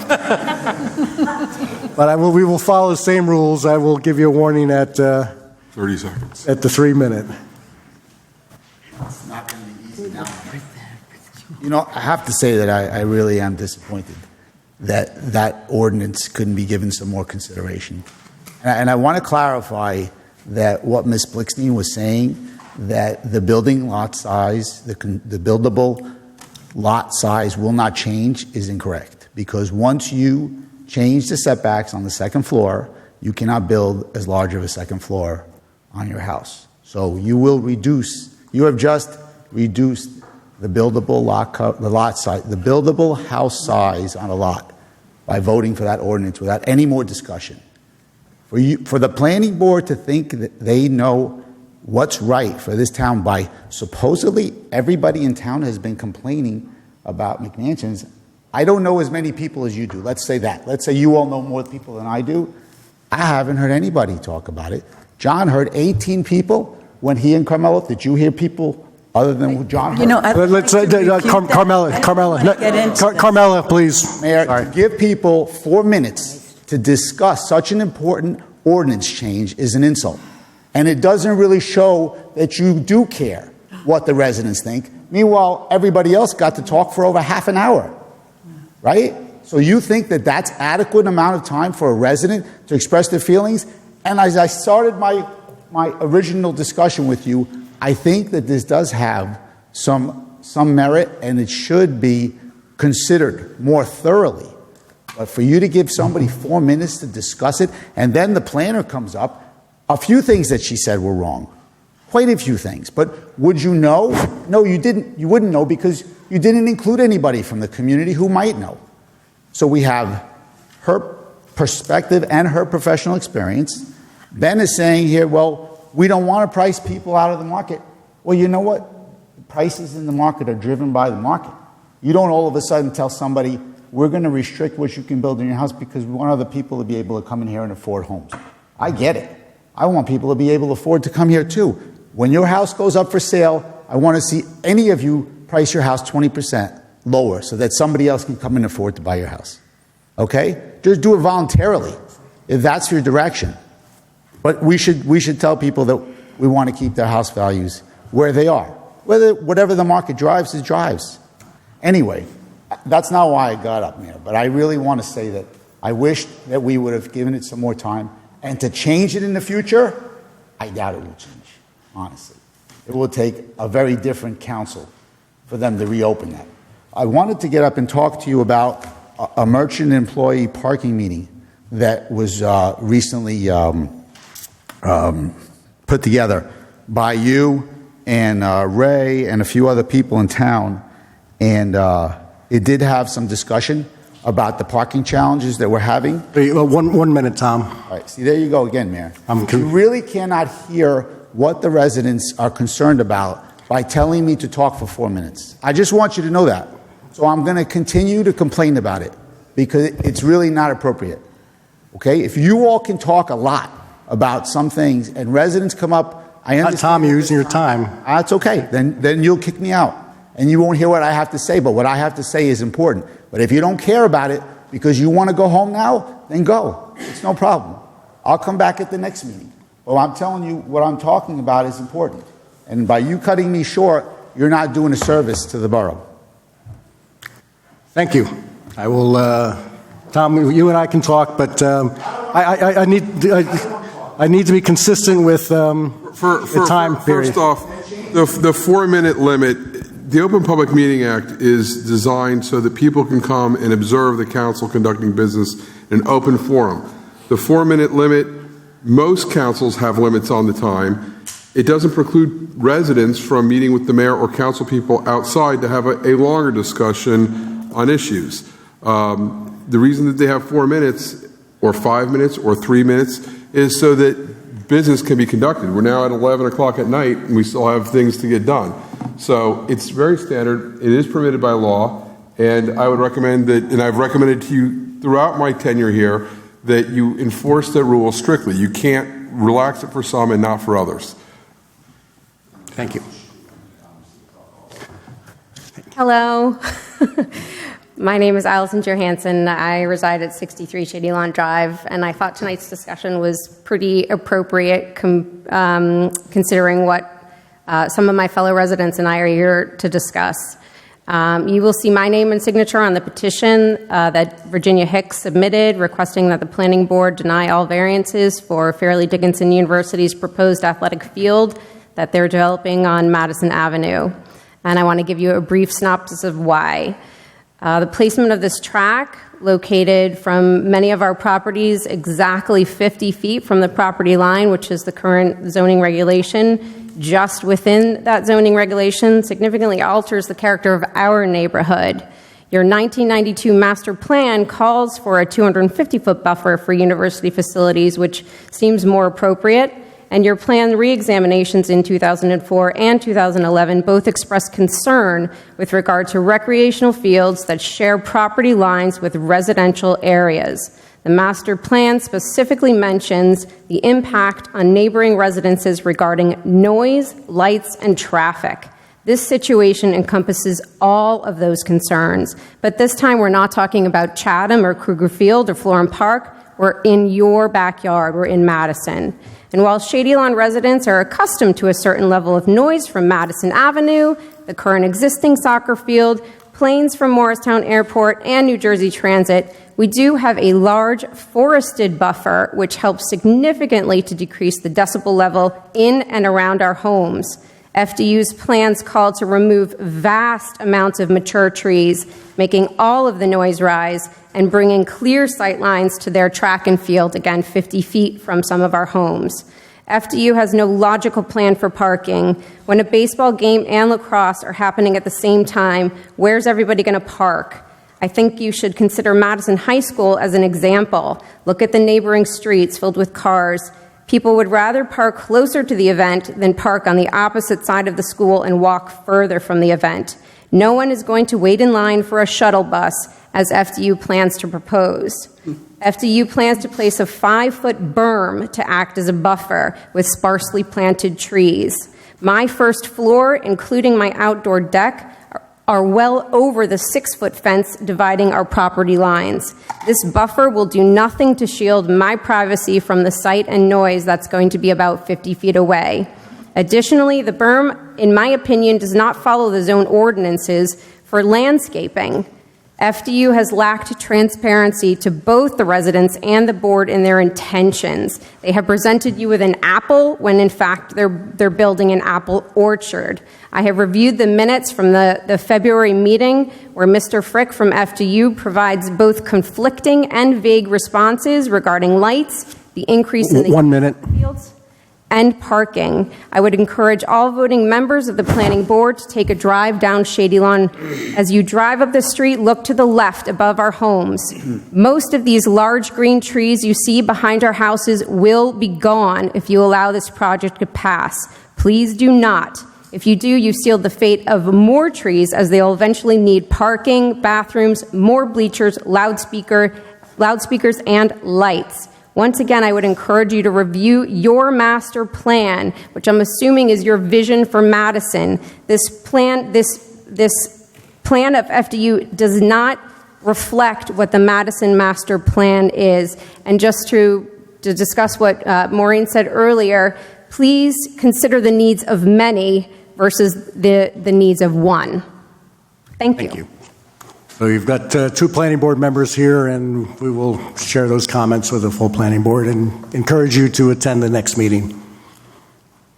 Hi, I'm Virginia Hicks. I live at 61 Shady Lawn Drive. I apologize. I may be repeating some of what Ally said, but I wrote it down. I've lived on Shady Lawn for 31 years. My husband, John, for 46. I believe you're all in receipt of the letter and the petition signed by concerned neighbors. We received a letter a week before the May 15 Planning Board meeting explaining the project and variances. Only upon visiting Madison zoning office did we see how massive this project is. When I expressed grave concern over the size and scope of the project, I was told FGU just wants to fix their field. The board doesn't care if you no longer want to live there, and the board doesn't care if your property values decrease. They aren't even asking for everything they're allowed to. I ask myself, why would they have to ask for anything that they're allowed to do, and does this mean it's going to be even worse than it appears? On another visit, I was told that all construction requires variances, and FDU is only asking for small ones. When I expressed concern about parking, I was told that if it becomes a problem, it will be an enforcement issue. It should be noted that Mr. Frick, the president for Facilities and Auxiliary Services for FDU, testified before the Planning Board on February 6th that parking is haphazard and the pedestrian and vehicular traffic do not have suitable flow. You may ask, how will they address this? FDU has no plans to add any additional parking to the approximately 20 spaces near this field. FDU doesn't have a track and field team and is building this field in the hopes of adding one in the future. Division III sports schools of similar size have upwards of 60 students on their track team. A track meet may have 8 or 10 schools competing. That's 500 athletes alone. This field will be used for multiple sports during each season, and I assume there will be back-to-back events. It should be noted that the vast majority of FDU's current athletes are from New Jersey. This holds true for the teams they compete against as well. So, fans will include students, parents, grandparents, aunts, uncles, and friends. Where will they park? In our neighborhoods, causing traffic, safety, and enforcement issues. The setback requirement for this massive field is only 50 feet. They propose placing it exactly 50 feet from the property line, while asking for a fence which is taller than the 6 foot allowed. May not seem like a big issue. 2 of these fences are 20 feet tall ball-catching nets which span and wrap around the ends of a 180-foot wide field. The one on Shady Lawn's end will span across the length of at least 3 backyards and towers above the proposed berm. I don't understand steep slopes, but Madison zoning ordinance states that steep slopes in excess of 25% should only be disturbed for roadways and necessary utilities. This is neither. Then there's the issue of lights, 75-foot-high stadium. 1 minute. Not the current plan, however, they are wiring from them and plan to add them in the future. No variance will be required as they will honor the twice the height of the light setback, a mere 150 feet from our properties. Bathroom facilities and stadium bleachers are not in this phase, but will be coming in the future. Does that mean clear-cutting more trees and disturbing more steep slopes? As stated in my letter, we Shady Lawn are used to noise from plane, trains, automobiles, and, of course, the fun sounds on the campus. However, the proposed project will add an enormous amount of noise from speakers, whistles, starting pistols, cheering fans, and athletes. Yet, they will remove hundreds of trees which buffer these sights and sounds. Does this sound familiar? Cougar Field is in Chatham and affects Madison residents. FDU's football stadium is in Florham Park and affects Madison's residents. All these fields were installed. Then there were discussions to change setback requirements and preserve trees and steep slopes. Yet, Sorry, time, sorry. Okay, it's only one more sentence. Go ahead, one more sentence. Yeah, the difference is that this is Madison, and it will affect Madison residents' dress. Thank you very much for I'm your sorry. patience. That's all right. Anyone else wishing to be heard? Seeing none, I close this part of the meeting, and we move on to introduction ordinances. Will the clerk please read the statement? Ordinance is scheduled for first reading, have a hearing date set for June the 25th, 2018. To be published in the Madison Eagle, posted on the bulletin board, and made available to members of the public requesting copies. I call up ordinances for first reading and ask the Borough Clerk to read said ordinances by title. Ordinance 34, 2018, ordinance of the Borough of Madison replacing Ordinance 11, 2014, setting the salary ranges for non-union full-time employees. Oh, I'm sorry. I move ordinance 34-2018. I'll second. Any council discussion? Pat? I'm going to abstain on this. I guess we both all got the previous ordinance on Monday. I didn't have a chance to look at both, or rather Tuesday till today, and I have some questions about the different increases and actually some of the relative salaries. So I want to sit down with Ray between now and the next meeting before I agree that this is the way we want to go. Okay, so it's introduction also. So I understand we have that. time. Yep. Any other discussion? Roll call vote. Ms. Vitale? Yes. Ms. Bailey? Yes. Mr. Wolkowitz? Yes. Mr. Rowe? Abstain. Ms. Byrne? Yes. Mr. Hoover? Yes. Ordinance 35-2018. Ordinance of the Borough of Madison appropriating $300,000 from the Water Capital Improvement Fund for water utility work at Well A. Mayor, I move ordinance 35-2018. Second. Any council discussion? Roll call vote. Mrs. Vitale? Yes. Ms. Bailey? Yes. Mr. Wolkowitz? Yes. Mr. Rowe? Yes. Ms. Byrne? Yes. Mr. Hoover? Yes. Ordinance 36-2018. Ordinance of the Borough of Madison amending Chapter 166 of the Borough Code entitled Streets and Sidewalks regarding road openings and excavations. Mayor, I move ordinance 36-2018. Second. Discussed earlier, but any further discussion? Roll call vote. Mrs. Vitale? Yes. Ms. Bailey? Yes. Mr. Wolkowitz? Yes. Mr. Rowe? Yes. Ms. Byrne? Yes. Mr. Hoover? Yes. Ordinance 37-2018. Ordinance of the Borough of Madison appropriating $300,000 from the Electric Capital Improvement Fund for repairs to the existing electrical utility storage building and the purchase of a new Butler-style building for the electric utility. Mayor, I move ordinance 37-2018. Second. Any council discussion? Roll call vote. Mrs. Vitale? Yes. Ms. Bailey? Yes. Mr. Wolkowitz? Yes. Mr. Rowe? Yes. Ms. Byrne? Yes. Mr. Hoover? Yes. Consent agenda resolutions. Will the clerk please read the statement? Consent agenda resolutions will be enacted with a single motion. Any resolution requiring expenditure is supported by a certification of availability of funds. Any resolution requiring discussion will be removed from the consent agenda. All resolutions will be reflected in full in the minutes. Mr. Mayor, I move resolutions R-173 through 180-2018. I'll second. Any council discussion or any that need to be pulled? Roll call vote. Mrs. Vitale? Yes. Ms. Bailey? Yes. Mr. Wolkowitz? Yes. Mr. Rowe? Yes. Ms. Byrne? Yes. Mr. Hoover? Yes.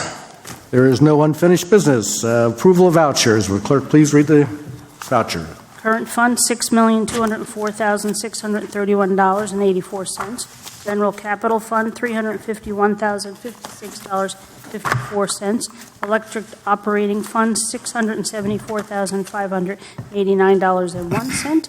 Electric Capital Fund, $275. Water Operating Fund, $5,678.41. And the Trust, $19,788.83. Total is $7,256,019.63. Mr. Mayor, I move the bill list. I'll second. Any discussion?